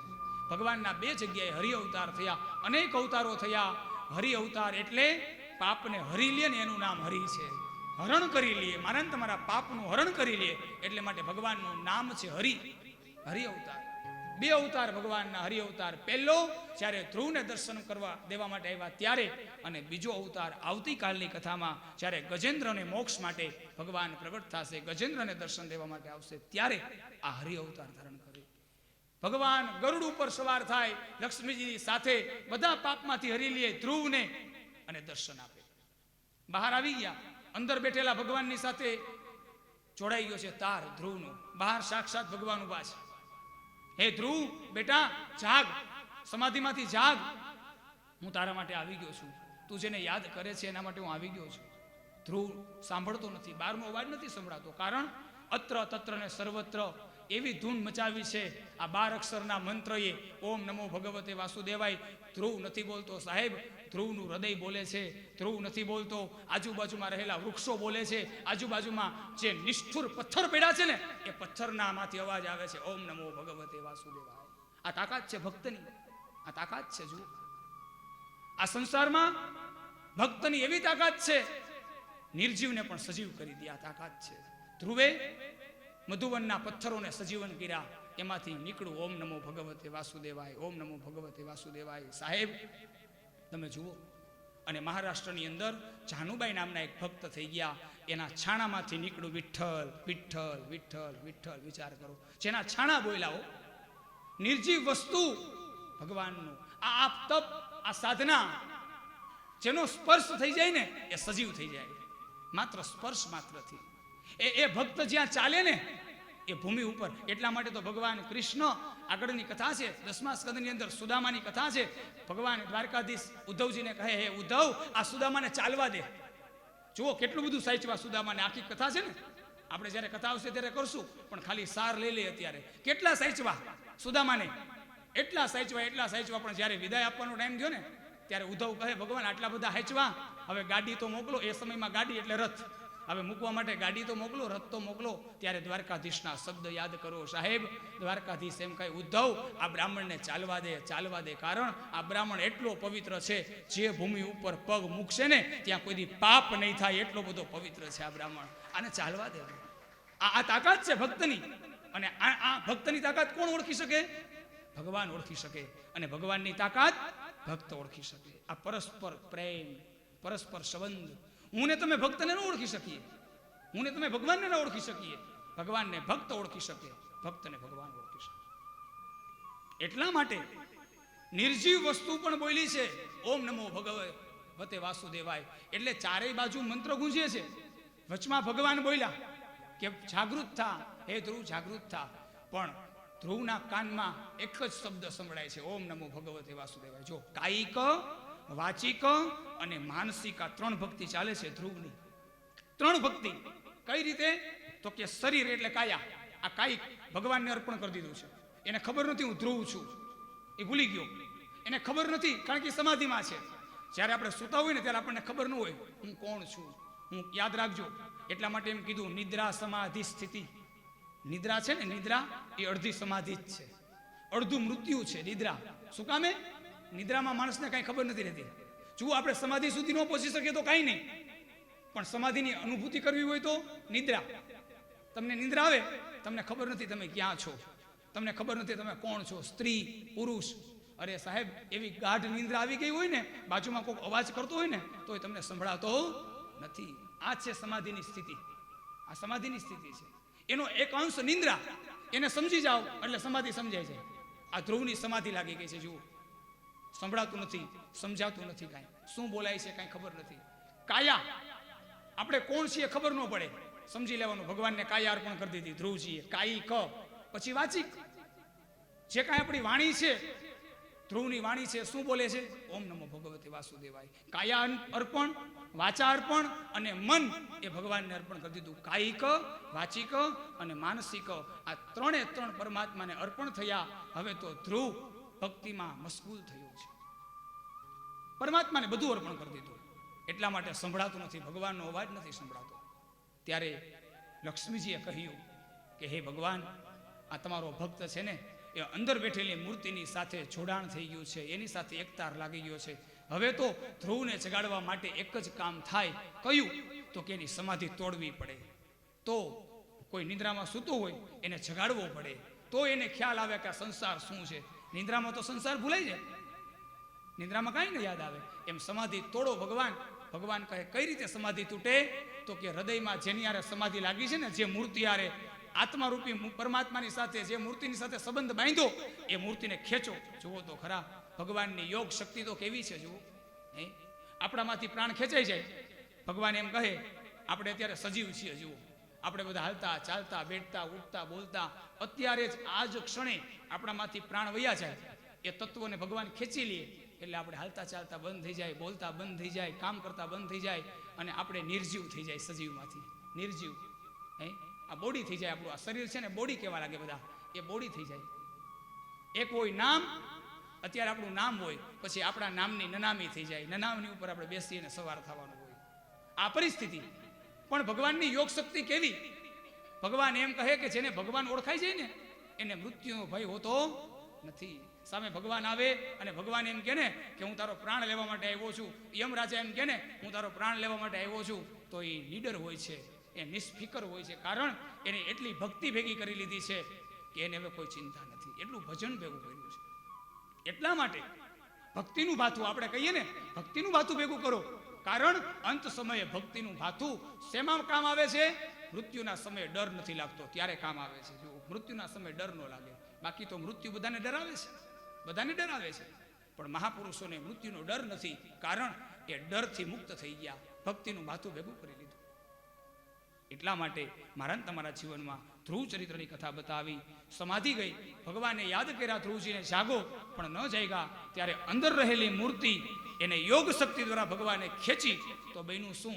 ધ્રુવની આંખો તો ખુલી ગઈ, પણ આંખો ખોલતા જ મારા ભગવાન ક્યાં, મારા ભગવાન ક્યાં? એક નાનો છોકરો રમકડાથી રમતો હોય અને રમકડું લઈ લેવામાં આવે અને બાળક એમ કહે મારું રમકડું કોણ લઈ ગયું, મારું રમકડું કોણ લઈ ગયું? એમ આ સ્થિતિ ધ્રુવની બની ગઈ. સાહેબ, એ રમકડાથી નહોતો રમતો, એના આત્માની સાથે પરમાત્માનું મિલન થઈ ગયું હતું. એ પરમાત્માને કોઈ લઈ ગયું એની પાસેથી. મારા ભગવાન ક્યાં ગયા, મારા મૂર્તિ ક્યાં ગઈ, મારી ભગવાન ક્યાં ગયા? અને ત્યારે ભગવાન શું ન કરી શકે સાહેબ? 14 બ્રહ્માંડનો માલિક, એમની પાસે કોઈ શસ્ત્ર નહોતું, માત્ર જમણા હાથની ટચલી આંગળી ધ્રુવના હોઠ ઉપર સ્પર્શ કરી દીધી. 4 વેદનું જ્ઞાન, 6 શાસ્ત્રનું જ્ઞાન, 18 પુરાણનું જ્ઞાન, ભગવાનનું જ્ઞાન, ભક્તનું જ્ઞાન, સંહિતાનું જ્ઞાન, એક જ ક્ષણમાં બધું જ્ઞાન ધ્રુવજીને પ્રાપ્ત થઈ ગયું. એક જ ક્ષણ ધ્રુવજી ઓળખી ગયા ભગવાનને, કારણ કે જ્ઞાન પ્રકાશિત થયું. ભગવાનના ચરણોમાં પડ્યા, હે બેટા માગ, તારે શું જોઈએ? ત્યારે ધ્રુવજી કહે છે કે ભગવાન, મારે મારા પિતાના ખોળામાં બેસવું છે, એટલા માટે મેં તપ કર્યું છે. ત્યારે ભગવાને સૌ પ્રથમ પહેલા ધ્રુવની કાલી ખેલી વાણી સાંભળી, કારણ કે 5 વર્ષનું બાળક ભગવાન માટે અંજળનો ત્યાગ કર્યો. ભગવાનને બોલાવ્યા અને ભગવાનની પાસે કેવું માગે છે, મારે મારા બાપના ખોળામાં બેસવું છે ભગવાન, આટલી જ મારી ઈચ્છા છે. જુઓ તો ખરા સાહેબ, આપણે કહીએ ને બાળક ભગવાનનું રૂપ છે. શું કામે ખબર છે? બાળકને કોઈ જ્ઞાન નથી હોતું સંસારનું. એ જગ્યાએ જો આપણને ભગવાન મેળાવ હોય ને અને માગવાનું કીધું હોય ને તો લાંબુ લિસ્ટ આપી દે ભગવાનને, આટલું આટલું આપી દે. પણ અહીંયા ધ્રુવે કાંઈ ન માગ્યું. જેના માટે ભગવાન આવ્યા હતા ને એના માટે જ ભગવાન પાસે એટલું જ માગ્યું. પિતાની ગોદ માટે મેં તપ કર્યું ભગવાન, મારે એટલું જ જોઈએ, નહીતર 14 બ્રહ્માંડનો માલિક બધું આપવા માટે તૈયાર છે. હજી કાંઈક માગ નહીં ભગવાન, પિતાની ગોદ સિવાય કાંઈ ન જોઈએ. અને એમાં સોનામાં સુગંધ પડી ગઈ. ભગવાન પિતાની ગોદ તો મળી, પણ તમારું દર્શન થયું. આટલા જ્યાં શબ્દ સાંભળ્યા ત્યાં તો ભગવાને ધ્રુવને તેડી અને પેલા જગત પિતાના ખોળામાં બેસાડી દીધો. ભગવાને પોતાના ખોળામાં બેસાડી, હે બેટા, તારા પિતાની ખોળો તો તને પછી મળશે, પેલા હું તને મારો ખોળો આપું છું. ભક્તને આધીન ભગવાન છે એવા પરમાત્માએ ધ્રુવજીને ખોળામાં બેસાડ્યા છે. અને પરમાત્મા પ્રગટ થયા, બધી મનોકામના પૂર્ણ કરી. કાંઈ ન માગ્યું છતાંય ભગવાને ઘણું આપ્યું. ભગવાન એમ કહે, નો માગે એને તો હું બમણું આપું છું, માગે એને તો એટલું જ આપું, પણ નો માગે એને વધારે આપું. ધ્રુવજીએ કાંઈ ન માગ્યું, 36,000 વર્ષનું રાજ્ય આપ્યું. ધ્રુવ નામનો તારો આજે આકાશમાં ઉગે છે, ભગવાનના આશીર્વાદ છે. ધ્રુવ નામનો તારો એ આકાશમાં છે. અવિચળ રાજ્ય આપ્યું. એ ધ્રુવ ઘરે આવ્યા, બધાને સમાચાર મળ્યા, ભગવાન મળ્યા છે ધ્રુવજીને, સામૈયા થયા. માતા પિતા એ બધા સ્વાગત માટે આવ્યા. જે સાવકી માતા હતી સુરુચિ, એ આગળ આવી ધ્રુવની માફી માંગી. એ બેટા, હું તને ઓળખી ન શકી, મને માફ કરી દે. અરે માં, તું મને મારી પાસે માફી ન માગ, હું તો તારો ઉપકાર માનવા આવ્યો છું. માં, જો તે મને કઠોર વચન ન કીધા હોત ને તો મને ભગવાન ક્યારેય ન મળત. જુઓ તો ખરા, અર્થનો ક્યારે અનર્થ ન કરે ભક્ત એને કહેવાય. સાહેબ, આપણે તો અર્થના અનર્થ કરીએ છીએ, બધી વાતોને સવડી લઈએ, ભક્ત એને કહેવાય છે. ધ્રુવે એમ ન કીધું કે માં તે મને વન આપ્યું. ભગવાન રામ વનમાંથી આવ્યા ને તો પેલા કઈને મળવા ગયા, હે માં તે મને વન આપ્યું ને તો મને ખબર પડી કે સીતા જેવી પત્ની કોને કહેવાય, લક્ષ્મણ જેવો ભાઈ કોને કહેવાય, હનુમાન જેવો દાસ કોને કહેવાય, અને રાવણ જેવો વેરી કોને કહેવાય. હે માં, તે મને વનનું આપ્યું હોત ને તો મને અયોધ્યા જ ઓળખત. આજે મને 14 બ્રહ્માંડ ઓળખવા લાગ્યું માં તારા આશીર્વાદથી. વિચાર તો કરો, જેની પાસેથી રાજ્ય લેવામાં આવ્યું અને 14 વર્ષનું વન આપવામાં આવ્યું, એ દીકરો રામ એની માનો ઉપકાર માને છે. આ સંસ્કૃતિ છે આપણી સાહેબ, આ સંસ્કૃતિ છે. એટલા માટે કથા એ પ્રાણ છે આપણો, કથા એ આપણું જીવન છે.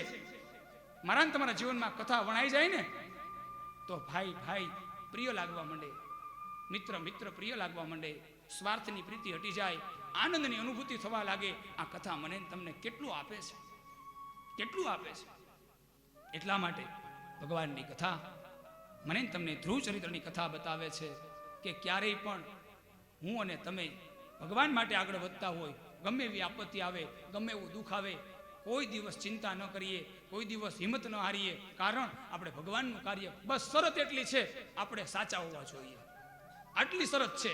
જો ખોટા છીએ તો દંડ ભોગવવાનો છે, પણ સાચા છીએ તો કોઈ દંડ આપણે ભોગવવો પડશે નહીં. સ્વયં ભગવાન આવશે દંડને ભોગવવા. એટલા માટે સત્યના માર્ગે કષ્ટ આવે, સત્ય ક્યારે પરાજિત ન થઈ શકે, કોઈ દિવસ પરાસ્ત ન થઈ શકે.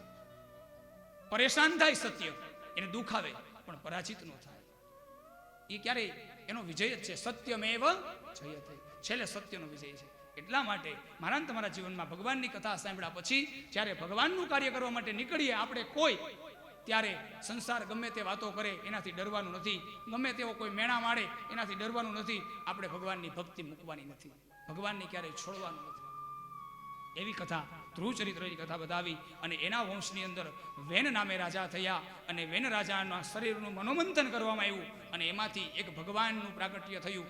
પૃથુ મહારાજ અને અર્ચી મહારાણી. બોલીએ પૃથુ ભગવાન કી જય. ભાગવતજીની અંદર પૃથુ મહારાજ અને અર્ચી મહારાણી ભગવાનના 24 અવતારમાંનો એક અવતાર. ચોથા સ્કંદની અંદર એમનું પ્રાગટ્ય બતાવ્યું, અને પછી એ વંશ વિસ્તારની કથા બતાવી, અને ચોથા સ્કંદની અંદર પ્રચેતાઓની કથા બતાવી, અને પ્રચેતાઓને ભગવાન મહાદેવની સ્તુતિ કરી, અને ભગવાન મહાદેવ પ્રસન્ન થયા, અને પ્રચેતાઓને રુદ્રગીત આપ્યું. રુદ્રગીત બોલી અને પ્રચેતાઓ પરમાત્માને પ્રાપ્ત કર્યા છે. અને પ્રાચીન બહિર્ષદ નામના રાજા છે, ભગવાને એને જ્ઞાન આપ્યું છે. એ જ્ઞાન પ્રાપ્ત થયું. એવી કથા જેને ભાગવતજીની અંદર પુરંજન આખ્યાન કહેવામાં આવ્યું છે. પુરંજન આખ્યાનનું જ્ઞાન બતાવ્યું છે. ટૂંકની અંદર પુરંજન આખ્યાન બતાવ્યું. પ્રાચીન બહિર્ષદ રાજાને ભગવાન નારદજી આવ્યા છે, હે રાજા, હું તને પુરંજન નામનું આખ્યાન બતાવું, નાની એવી વાત બતાવું, તું સમજી લે. સાર બતાવ્યો છે. કેવો સાર બતાવ્યો? તો કે પુરંજન નામનો રાજા છે, એને એક રાણી છે, એની રાણીની સાથે રહે છે. એક વખત જંગલમાં શિકાર કરવા માટે જાય, ત્યાં બીજી રાણી સાથે એનું લગ્ન થયું, અને સમય વીતવા લાગ્યો. એક બીજો રાજા આવ્યો, એની સાથે યુદ્ધ કર્યું, આ રાજાનો પરાસ્ત કરી દીધો. આટલી કથા બતાવી દીધી. નારદજીએ તેને કીધું, તને કાંઈ સમજાયું? નારદજી કે મને કાંઈ સમજાણું નહીં. આ પુરંજન કોણ? તો કે પુરંજન એટલે આ જીવ. આ સંસારમાં આવે છે. રાજ્ય એટલે આ સંસાર.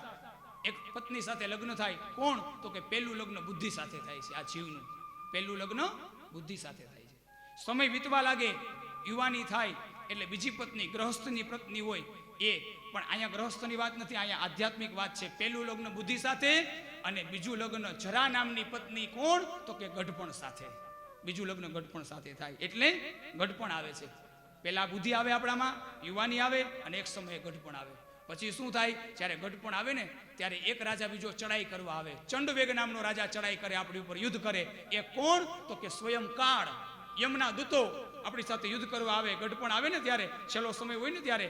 અને ત્યારે શું થાય? છેલ્લા યુદ્ધની અંદર આપણી પાસે ગમે એટલી શક્તિ હોય, ગમે એટલું બળ હોય, ગમે એટલું ધન હોય, પણ યમના દૂતોની સાથે યુદ્ધ કરીએ ને ત્યારે આપણે પરાસ્ત થવું પડે છે અને અંતે આ શરીરને છોડવું પડે છે. એટલા માટે નારદજી કહે છે કે હે રાજા, હે ભક્તો, ભગવાનને ભજી અને પરમાત્માની પ્રાપ્તિ કરો. આવી કથા પુરંજન આખ્યાનની બતાવી અને ચોથા સ્કંદને વિરામ પાંચમા સ્કંદની અંદર વંશ વિસ્તારની કથા આગળ બતાવી. પ્રિયવ્રત નામના રાજા છે, એના વંશની કથા બતાવી. પ્રિયવ્રતના વંશની અંદર આગનિદ્ર નામે રાજા થયા. તેના વંશની અંદર નાભી રાજા, ઋષભદેવજી મહારાજનું પ્રાગટ્ય, જૈનના જે 24 તીર્થંકરો છે એમાંનું પ્રથમ તીર્થંકર ઋષભદેવજી મહારાજ, ભગવાનનો અવતાર કહેવાય. બોલીએ વૃષભદેવજી ભગવાન કી જય. એ વૃષભદેવજી મહારાજનું પ્રાગટ્ય બતાવ્યું ભાગવતમાં. એના વંશમાં ભરત રાજા ભરતનું ચરિત્ર બતાવ્યું. વૃષભદેવજીના પુત્ર ભરત. 3 ભરતની કથા, એક દશરથ નંદન ભરત, એક અહીંયા વૃષભદેવજીના દીકરા ભરત અને એક શકુંતલા નંદન ભરત. આ 3 ભરતની કથા ભાગવતમાંથી પ્રાપ્ત થઈ. પણ વૃષભદેવજી મહારાજના જે દીકરા છે ભરત, એની ઉપરથી આપણું દેશનું નામ પડ્યું ભારત. બોલીએ ભારત માતા કી જય. એવા ભરતજીનું ચરિત્ર બતાવ્યું અને ભરતજીના 3 જન્મની કથા બતાવી. પહેલો ભરત, કોણ? તો કે વૃષભદેવજીના દીકરા, પણ ભગવાનની ભક્તિ કરતા અંત સમયે આપણે સૌ જાણીએ છીએ એક હરણના બચ્ચામાં એની આસક્તિ થઈ ગઈ. એટલે શું થયું? બીજો જન્મ હરણ તરીકે થયો. અને હરણ તરીકે જન્મ થયો એટલે ખબર પડી ગઈ, સાવધાન થઈ ગયા, હવે મારે જન્મ નથી લેવો, મારે ભગવાનને ભજવા છે. મારે હરણ શા માટે બનવું પડ્યું? તો કે મારી આસક્તિ હરણમાં થઈ ગઈ. તમે વિચાર કરો, જ્યાં જ્યાં છેલ્લી મતિ રહી જાય ને એવી ગતિ થાય. એટલા માટે અંત સમય હોય ને ત્યારે છેલ્લી ઈચ્છા પૂછવામાં આવે. જુઓ આપણને શું કામે? કારણ કાંઈ ઈચ્છા રહી જશે તો એ ઈચ્છાની પૂર્તિ માટે પાછું આવવું પડશે. હરણમાં જીવ રહી ગયો, હરણ બનવું પડ્યું સાહેબ. એટલા માટે મારા તમારા જીવનમાં સાવધાની રાખવાની. પ્રેમ બધાને કરો, આસક્ત કોઈનામાં ન થાવ. જ્યારે આસક્તિ છે ને એ જન્મ અને મૃત્યુનું કારણ બને છે. એટલા માટે પ્રેમ બધાને કરીએ, આસક્તિ કોઈનામાં નહીં. એ હરણ બન્યા, હરણની યોની ભગવાનનું ભજન કરતા કરતા પૂર્ણ કરી અને ત્રીજો જન્મ પાછો ભરતજી તરીકે બ્રાહ્મણના ત્યાં, એને ત્યાં જડ ભરત તરીકે ઓળખવામાં આવ્યા. અને આ જડ ભરતજીએ આદિવાસી લોકો હતા, એ માતાજીને જ્યારે બલિદાન આપવા માટે આવતા હતા ત્યારે આ ભરતજીને બલિદાન માટે લઈ ગયા અને માતાજીની સ્તુતિ કરી, માતાજીને પ્રગટ કર્યા, બલિદાન બંધ કરાવ્યું અને ભરતજીએ માતાજીને પ્રસન્ન કરી દીધા. આ ભરતજીએ રાજા રહુગુણને જ્ઞાન ઉપદેશ આપ્યો. સ્વર્ગનું જ્ઞાન આપ્યું, નરકનું જ્ઞાન આપ્યું, અતલ વિતલ સુતલ તલાતલ રસાતલ મહાતલ પાતાલ, ભૂલોક ભૂવલોક સ્વરલોક જનલોક તપલોક મહાલોક અને સત્યલોક, આ 14 બ્રહ્માંડ એનું જ્ઞાન રાજા રહુગુણને આપ્યું. 28 પ્રકારના નર્ક, રૌરવ, મહારૌરવ, કુંભીપાક, અસીપત્ર આદિ 28 પ્રકારના નર્ક, એનું વર્ણન આજે જડભરત રાજા રહુગુણને આપે છે. અને રાજા રહુગુણ છે એ ધન્ય બન્યા, અભિમાનમાંથી મુક્ત થયા છે. આવી કથા એ 5મા સ્કંદની અંદર બતાવી અને 6ઠા સ્કંદની અંદર અજામિલ ચરિત્રની કથા બતાવી. મુખ્ય કથા હું તમને બતાવતો જાઉં છું, જેથી કરી અને આપ જે ઋષિ ભગવાનનું પ્રાગટ્ય છે ત્યાં સુધી આપણે પહોંચી શકીએ આજે. એટલા માટે મુખ્ય જે કથાઓ છે એ કથા હું તમને બતાવું છું. 6ઠા સ્કંદની અંદર અજામિલ નામના બ્રાહ્મણની કથા બતાવી. અજામિલ બ્રાહ્મણ જે ભગવાનની ભક્તિ કરી પણ ઉત્તરા અવસ્થાની અંદર કુસંગ થઈ ગયો, સંગ બગડી ગયો, પાપ કરવા લાગ્યા. જે બ્રાહ્મણ ભક્તિ કરતા હતા એ પાપ કરવા લાગ્યા. પણ એના પત્ની હતા ને એ સતી હતા. એને ખબર હતી મારા સ્વામીનો દોષ નથી, એને સંગ દુર્જનનો થઈ ગયો છે. એટલે શું કર્યું? એના પત્નીએ સાધુની સેવા કરી, સાધુને જમાડ્યા, સંતોને જમાડ્યા અને સંતોએ આશીર્વાદ આપ્યા, હે બેટા તારે ત્યાં દીકરો થશે અને એ દીકરાનું નામ તું નારાયણ રાખજે, એનાથી તારો અને તારા પતિનો ઉદ્ધાર થઈ જશે. આવા સંતના આશીર્વાદ સમય વીતો અને સંતના આશીર્વાદથી અજામિલને ત્યાં એક દીકરાનો જન્મ થયો. સંતના વાક્ય યાદ આવ્યા, નારાયણ એવું નામ રાખ્યું અને અજામિલનો જ્યારે છેલ્લો શ્વાસ હતો ને ત્યારે ભગવાનને યાદ ન કર્યા, એના દીકરાને યાદ કર્યો. હે નારાયણ, હે નારાયણ, હે નારાયણ. આટલું કહેતા ભગવાનના પાર્ષદો અજામિલને વૈકુંઠમાં લઈ ગયા. બોલીએ ભક્ત વત્સલ ભગવાન કી જય. એવું દિવ્ય ચરિત્ર છઠ્ઠા સ્કંદની અંદર બતાવ્યું. અને ભગવાન સુખદેવજી મહારાજ પરીક્ષિતને કહે કે હે રાજા, એક અધ્યાયની અંદર ઇન્દ્રએ ગુરુ બદલાવ્યા એવી કથા બતાવી. છઠ્ઠા સ્કંદની અંદર જુઓ, ઇન્દ્રએ ગુરુ બદલાવ્યા. આપણે અત્યારે એક ક્રેઝ છે ગુરુ બદલાવાનો. ઘડીક થાય તો આ ગુરુ, ઘડીક થાય તો આ, ઘડીક થાય જ્યાં સારું લાગે અહીંયા. એમ નહીં. લક્ષ્ય ગુરુ એક, દીક્ષા ગુરુ એક, શિક્ષા ગુરુ અનેક. તમને ભલે 24 ગુરુ દત્તાત્રેય બનાવ્યા, પણ શું કીધું દત્તાત્રેય મહારાજે? શિક્ષા ગુરુ બનાવ્યા. દીક્ષા ગુરુ તો એક જ છે. મંત્ર એક જ જગ્યાએથી લેવાય, દીક્ષા એક જ જગ્યાએથી લેવાય. એ આપણા જેને સદગુરુ કહેવામાં આવે છે. બાકી ગુરુ તો તમે ગમે ને બનાવી શકો, પણ મંત્ર દીક્ષા એક. ઇન્દ્રએ આ ભૂલ કરી, એને ફળ ભોગવવું પડ્યું. ઇન્દ્રના ગુરુ, દેવતાઓના ગુરુ બૃહસ્પતિ હતા, પણ વય મનુષ્ય કર્યું ઇન્દ્રએ એમના ગુરુની સાથે અને વિશ્વરૂપને ગુરુ બનાવી દીધા. વિશ્વરૂપ છે ને એ દૈત્યોના પણ ગુરુ હતા. એને 3 મુખ હતા. એ વિશ્વરૂપ ગુરુ બન્યા એટલે ઇન્દ્રને ખબર પડી કે મારાથી તો મોટા મોટી ભૂલ થઈ ગઈ. બૃહસ્પતિનું અપમાન કર્યું, એને છોડી દીધા, વિશ્વરૂપને ગુરુ બનાવ્યા. એ તો દૈત્યોના ગુરુ છે એટલે એનું સારું થાય, દૈત્યોનું સારું થાય એવું બોલે છે. દેવતાઓનું સારું થાય, દૈત્યોનું સારું થાય. એટલે તરત જ ઇન્દ્રએ શું કર્યું તો કે વિશ્વરૂપની હત્યા કરી, પોતાના ગુરુને માર્યા, ગુરુની હત્યા કરી. અને એમાંથી વૃત્રાસુર એ પ્રગટ થયા છે. અને આ વૃત્રાસુર છે, બ્રહ્મ હત્યા લાગી છે ઇન્દ્રને. એ બ્રહ્મ હત્યા 4 જગ્યાએ વેચવામાં આવી છે. ઇન્દ્ર દ્વારા વિશ્વરૂપને માર્યા, બ્રાહ્મણને માર્યા, એની બ્રહ્મ હત્યા લાગી. અને આ બ્રહ્મ હત્યા ભાગવતના આધારે 4 જગ્યાએ વેચવામાં આવી. વૃક્ષને આપવામાં આવી, પૃથ્વીને આપવામાં આવી, પાણીને આપવામાં આવી. કારણ કે જ્યાં જ્યાં પવિત્રતા છે ત્યાં બ્રહ્મ હત્યા ગઈ એટલે અપવિત્ર થયું. જુઓ, પૃથ્વી પવિત્ર છે, પણ આ પૃથ્વી છે ને એને ઇન્દ્રની બ્રહ્મ હત્યા લાગી એટલે અપવિત્ર થઈ. કઈ રીતે? તો કે આ માં પૃથ્વી પવિત્ર છે, જેને આપણે માં કહીએ છીએ, પણ આ માં છે ને એ આપણી બધાનો વિષ્ટા એ સ્વીકાર કરે છે. અપવિત્ર થઈ ગઈ પૃથ્વી. વિષ્ટાનો સ્વીકાર કરવો પડે છે. આપણે પૂજા પણ કરીએ છીએ પૃથ્વીની અને વિષ્ટા પણ આપણે પૃથ્વીને આપીએ છીએ. વૃક્ષ એ પવિત્ર છે, એની આપણે પૂજા કરીએ છીએ, પણ વૃક્ષ છે ને એને બ્રહ્મ હત્યા લાગી ઇન્દ્રની એટલે એમાં જે ચીકણો પદાર્થ થાય છે ને એ અપવિત્રતાનું પ્રતીક છે. વૃક્ષને ઇન્દ્રની બ્રહ્મ હત્યા લાગી. પાણી બહુ પવિત્ર છે, પાણી જેવું કોઈ પવિત્ર નહીં, પણ પાણીની અંદર અપવિત્રતા કઈ? તો કે જે પરપોટા થાય, જે સેવાળ થાય પાણીની અંદર, એ પાણીની અપવિત્રતા છે. અને ચોથી બ્રહ્મ હત્યા સ્ત્રીને આપવામાં આવી. સાહેબ, સ્ત્રી પવિત્ર છે, જન્મથી મૃત્યુ સુધી લક્ષ્મીનો અવતાર છે, પણ ઇન્દ્રની બ્રહ્મ હત્યા સ્ત્રીઓ માતાઓને લાગી એટલે ધર્મથી 5 દિવસ એ વિરુદ્ધ જાય છે. એને બ્રહ્મ હત્યા કીધી છે. સાહેબ, આ બ્રહ્મ હત્યા ઇન્દ્રની આપેલી ભાગવતમાંથી કથા મળી મને તમને. આ બ્રહ્મ હત્યા છે, એની કથા ભાગવતમાંથી પ્રાપ્ત થઈ છે. પણ ભગવાને આશીર્વાદ આપ્યો. ઇન્દ્રએ ખાલી બ્રહ્મ હત્યા આપી એમ નહીં, પણ આશીર્વાદ આપ્યો. જેને જેને મેં બ્રહ્મ હત્યા આપી છે ને એ અપવિત્ર થશે છતાં પણ પવિત્ર રહેશે કાયમ માટે, એવા આશીર્વાદ આપ્યા. એટલે વૃક્ષ કાયમ માટે પવિત્ર છે, પાણી કાયમ માટે પવિત્ર છે, પૃથ્વી કાયમ માટે પવિત્ર છે, અને અમારી માતાઓ એ કાયમ માટે પવિત્ર છે. એટલા માટે માતૃદેવો ભવ પિતૃદેવો ભવ. પહેલા માતાઓને દેવ સમાન માનીએ છીએ, પછી પિતાને દેવ સમાન માનીએ છીએ. કાયમ માટે પવિત્ર છે. પણ માતાઓ, સ્ત્રીઓ એ મર્યાદામાં રહે તો સદાને માટે પવિત્ર છે. સાહેબ, આખા કુળનો ઉદ્ધાર કરી શકે, પણ જો આ સ્ત્રી મર્યાદા છોડે તો આખા કુળનો વિનાશ કરી શકે. આ સ્ત્રીની તાકાત છે. એટલા માટે આપણા કુળનો આપણો વિનાશ કરવો કે આપણા કુળનો આપણે ઉદ્ધાર કરવો એ પુરુષના હાથની વાત નથી, એ હાથ સ્ત્રીના હાથની વાત છે. સાહેબ, યાદ રાખીએ. એટલા માટે માતૃદેવો ભવ એવી કથા બતાવી. વિશ્વરૂપની હત્યા, બ્રહ્મ હત્યાનું વિતરણ. વૃત્રાસુર પ્રગટ થયો અને વૃત્રાસુરે ભગવાનની સ્તુતિ પ્રાર્થના કરી. દધીચીના શરીરનું હાડકું લઈ અને મને કોઈ મારે તો જ મારું મૃત્યુ થાય. ત્યારે ઇન્દ્રને ખબર પડી કે આ તો બહુ મોટું વરદાન, દધીચીને કેમ કેવું કે તમારું હાડકું આપો એમ. ત્યારે ભગવાન સાથે બધા દધીચી ઋષિની પાસે ગયા, એના હાડકાની માગણી કરી, એનું શસ્ત્ર બનાવ્યું અને વૃત્રાસુરની સામે યુદ્ધ કરવા માટે તૈયાર થયા. વૃત્રાસુરને ખબર પડી ગઈ કે મારું મૃત્યુ નજીક છે. સાહેબ, દૈત્ય હતો છતાં પણ મૃત્યુ સુધારી લીધું. અંત સમયે ભગવાનને યાદ કરી લીધા. હે ભગવાન, મારા સંસારમાં કોઈ ઈચ્છા નથી, મારે તમારું શરણ જોઈએ છે. દાસાનું દાસોહમ ભવિતાસ્મિ ભૂય. હે પરમાત્મા, મારા એટલા પાપ છે કે મને તારું દર્શન નહીં થાય, પણ તારો કોઈ દાસ હોય ને એનો જો હું દાસ બની જાઉં તોય મારો ઉદ્ધાર થઈ જાય. ભગવાન મારે તને મળવું છે, કેવી ઈચ્છા છે? અજાત પક્ષા ઇવ મા તરખગા. એક નાનું બચ્ચું હોય, માળો કર્યો હોય, પક્ષીએ બચ્ચાને જન્મ આપ્યો હોય, એ બચ્ચાને મૂકી અને ચણ લેવા માટે ગઈ હોય એની માં, આકાશમાં ઉડતી હોય, અને એ બચ્ચું એના માની રાહ જોતું હોય, તાજું જન્મેલું બચ્ચું, ક્યારે મારી માં આવે મારા માટે ચણ લઈને. હે ભગવાન, એટલી રાહ હું તમારી જોઉં છું, તમે મારો અંત સમય તમે પધારો, તમે પ્રગટ થાઓ.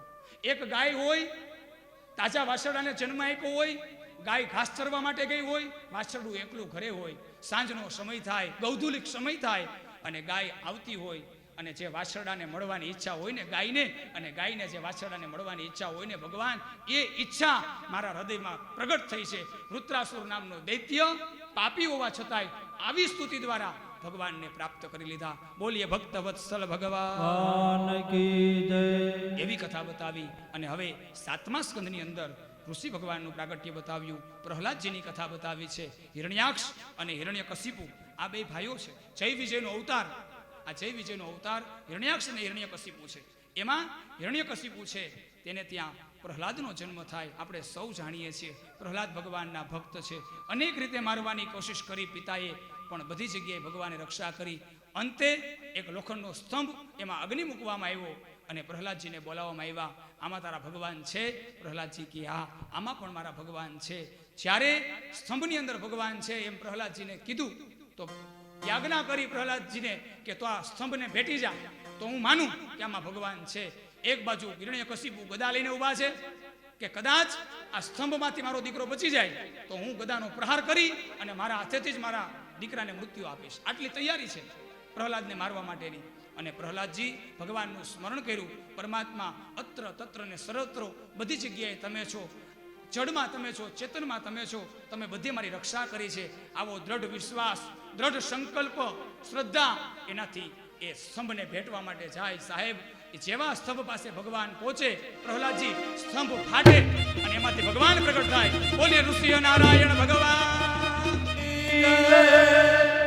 ઋષિ ભગવાનનું પ્રાગટ્ય થયું, પ્રહલાદજીને બચાવ્યા અને ધર્મનું સ્થાપના કરી. હિરણ્યકશિપુ અધર્મ, એનો નાશ કર્યો.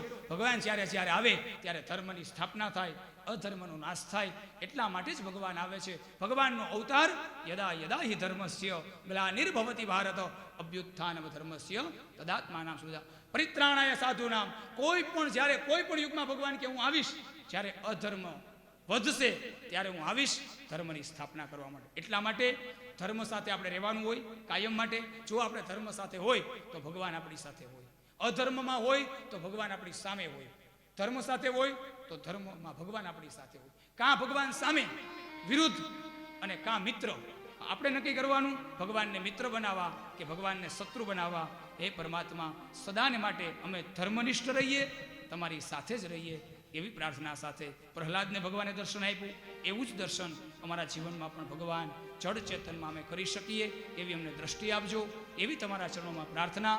આજની કથાને વિરામ. આવતીકાલે સવારે 9 વાગે કથાનો પ્રારંભ. 2 સત્રની કથા કાલે 9 થી 12 અને બપોર પછી 3 થી 6. કારણ કે સવારમાં વામન ભગવાનનું પ્રાગટ્ય, રામ ભગવાનનું પ્રાગટ્ય, અને બપોર પછી 3 થી 6 ની કથામાં નંદ ઘેરયા નંદ ભયો જય કનૈયા ભગવાન ઠાકોરજી એનો નંદ ઉત્સવ બપોર પછી કાલે 3 થી 6 માં. અત્રે 2-5 મિનિટ હરિનામ સંકીર્તન સાથે યજમાનો આરતી માટે આવશે અને આપણે ભગવાનની આરતી પૂજા કરી અને પછી આપણે છૂટા પડીએ. 2 મિનિટ માટે હરિનામ સંકીર્તન. બાલકૃષ્ણ ધર્મ કી જય હો. અધર્મ કા નાશ હો. પ્રાણીઓ में सद्भावना हो. विश्व का कल्याण हो. गौ हत्या बंद हो. भ्रूण हत्या बंद हो. ओम नमः पार्वती पतये हर हर महादेव. गोविंद गोविंद गोपाल नंदलाल मेरो यशोदा को लाल, मेरो यशोदा को लाल, यशोदा को लाल, मेरो यशोदा को लाल, हे मेरो यशोदा गोपाल नंदलाल राधे गोविंद भगवत देवतानां ऋषि देवतानां पूजन अर्चन कर्म हम करई છીએ ધ્યાન મહ हरि ओम सहस्रशीरेखा भृगोत्राक्षत्रपादश भूमिगु सर्वत्र श्रुतवादिष्टदशाङ्गुलम् भूर्भुवस्वः बालकृष्ण भगवान परमात्मनेभ्यो नमो नमः समर्पयामि जलमादाय आवाहनम् आसनं पाद्यम् अर्घ्यं वस्त्रयज्ञोपविदचन्दन पुष्प धूप धूप नैवेद्यम निवेद्यामि 5 वखत भगवान ने जमाड़जो ओम प्राणाय स्वाहा पानाय स्वाहा व्यानाय स्वाहा उदानाय स्वाहा समानाय स्वाहा पूर्वापोषणं समर्पयामि उत्तरापोषणं समर्पयामि हस्तप्रक्षालनं समर्पयामि मुखप्रक्षालनं समर्पयामि करोदवर्तनार्थे नमस्कारान् नमस्करोमि अथ मंगलनीराजनम्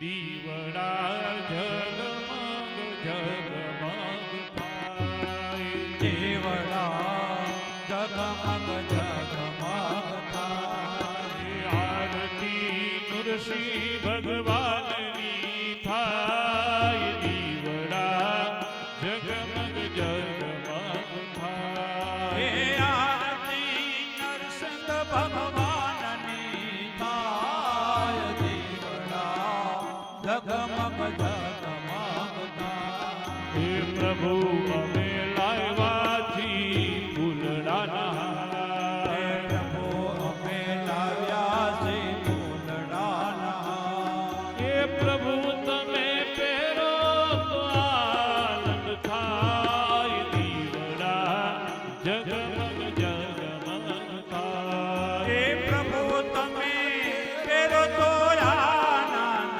થાય દેવડા જગમગ જગમગ થાય हे प्रभु अमे लायवा छी भोजन थाय પ્રભુ અમે લાવ્યા છે ભોજન થાય हे प्रभु तमे जमो तो आनंद थाय दीवड़ा जगमग जगमग थाय हे प्रभु તમે आय दीवड़ा जगमग जगमग थाय हे आरती गंगा मैयाની થાય દેવડા જગમગ જગમગ થાય हे प्रभु अमे लायवा छी जमुनानी हे प्रभु અમે લાવ્યા છે જમુના નદી हे प्रभु तमे आत्मन करो तो राजी थाय दीवड़ा जगमग जगमग थाय हे प्रभु તમે આચમન કરો તો રાજ થાય દેવડા જગમગ જગમગ થાય हे प्रभु तारा बालूड़ा गुण लागा हे प्रभु તારા બાલોડા ગંગનાગા हे प्रभु એને રાખો ચરણ સદાય દीवड़ा जगमग जगमग थाय हे प्रभु એને રાખો ચરણમાં સદાય દીવડા જગમગ જગમગ થાય हे दीवड़ा जगमग जगमग जगमग जगमग थाय हे દીવડા જગમગ જગમગ જગમગ જગમગ થાય हे कर्पूर गौरव करुणावतार हे संसार सारं भुजगेन्द्रहारं सदा वसन्तं हृदयारविन्दे हे भावं भवानी चैतन्यमानि मङ्गलं भगवान् विष्णु मङ्गलं गरुडध्वजा मङ्गलं पुण्डरीकाक्ष मङ्गलाय तनोहरि सर्वमङ्गलमङ्गलं केशवं श्रीरामनारायणं कृष्णदामोदरं श्रीवासुदेवं हरि श्रीधरं माधवं श्रीगोपिका वल्लभं जानकीनायकं श्रीरामचन्द्रं भजे जानकीनायकं श्रीरामचन्द्रं भजे जानकीनायकं श्रीरामचन्द्रं कृष्ण कन्हैया लाल की यानि कानि च पापानि जन्मान्तरकृतानि च तानि सर्वाणि नश्यन्तु प्रदक्षिणाया पदे पदे हस्तयो देवाभिवन्दनं महामङ्गल्याणार्थे आत्माभिचक्षुर्भिवन्दनं महा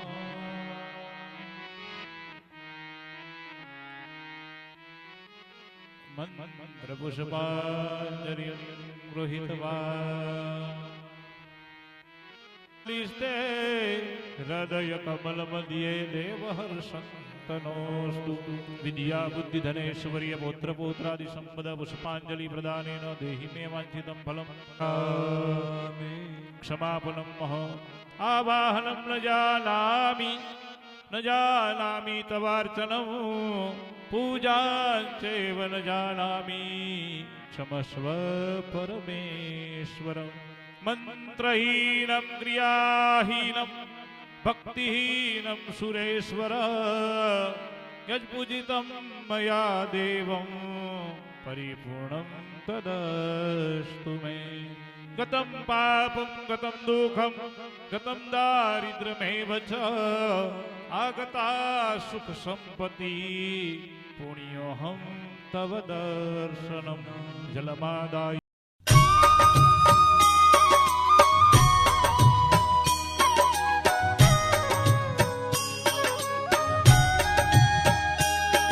श्रीमन्नारायण नारायण हरे हरे श्रीमन्नारायण नारायण हरे हरे श्रीमन्नारायण नारायण हरे हरे श्रीमन्नारायण नारायण हरे हरे तेरी लीला सबसे न्यारी न्यारी हरे हरे तेरी लीला सबसे न्यारी न्यारी हरे हरे हाँ तेरी लीला सबसे न्यारी न्यारी हरे हरे तेरी लीला सबसे न्यारी न्यारी हरे हरे भजमन नारायण नारायण हरे हरे भजमन नारायण नारायण हरे हरे जय जय नारायण नारायण हरे हरे जय जय नारायण नारायण हरे हरे श्रीमन्नारायण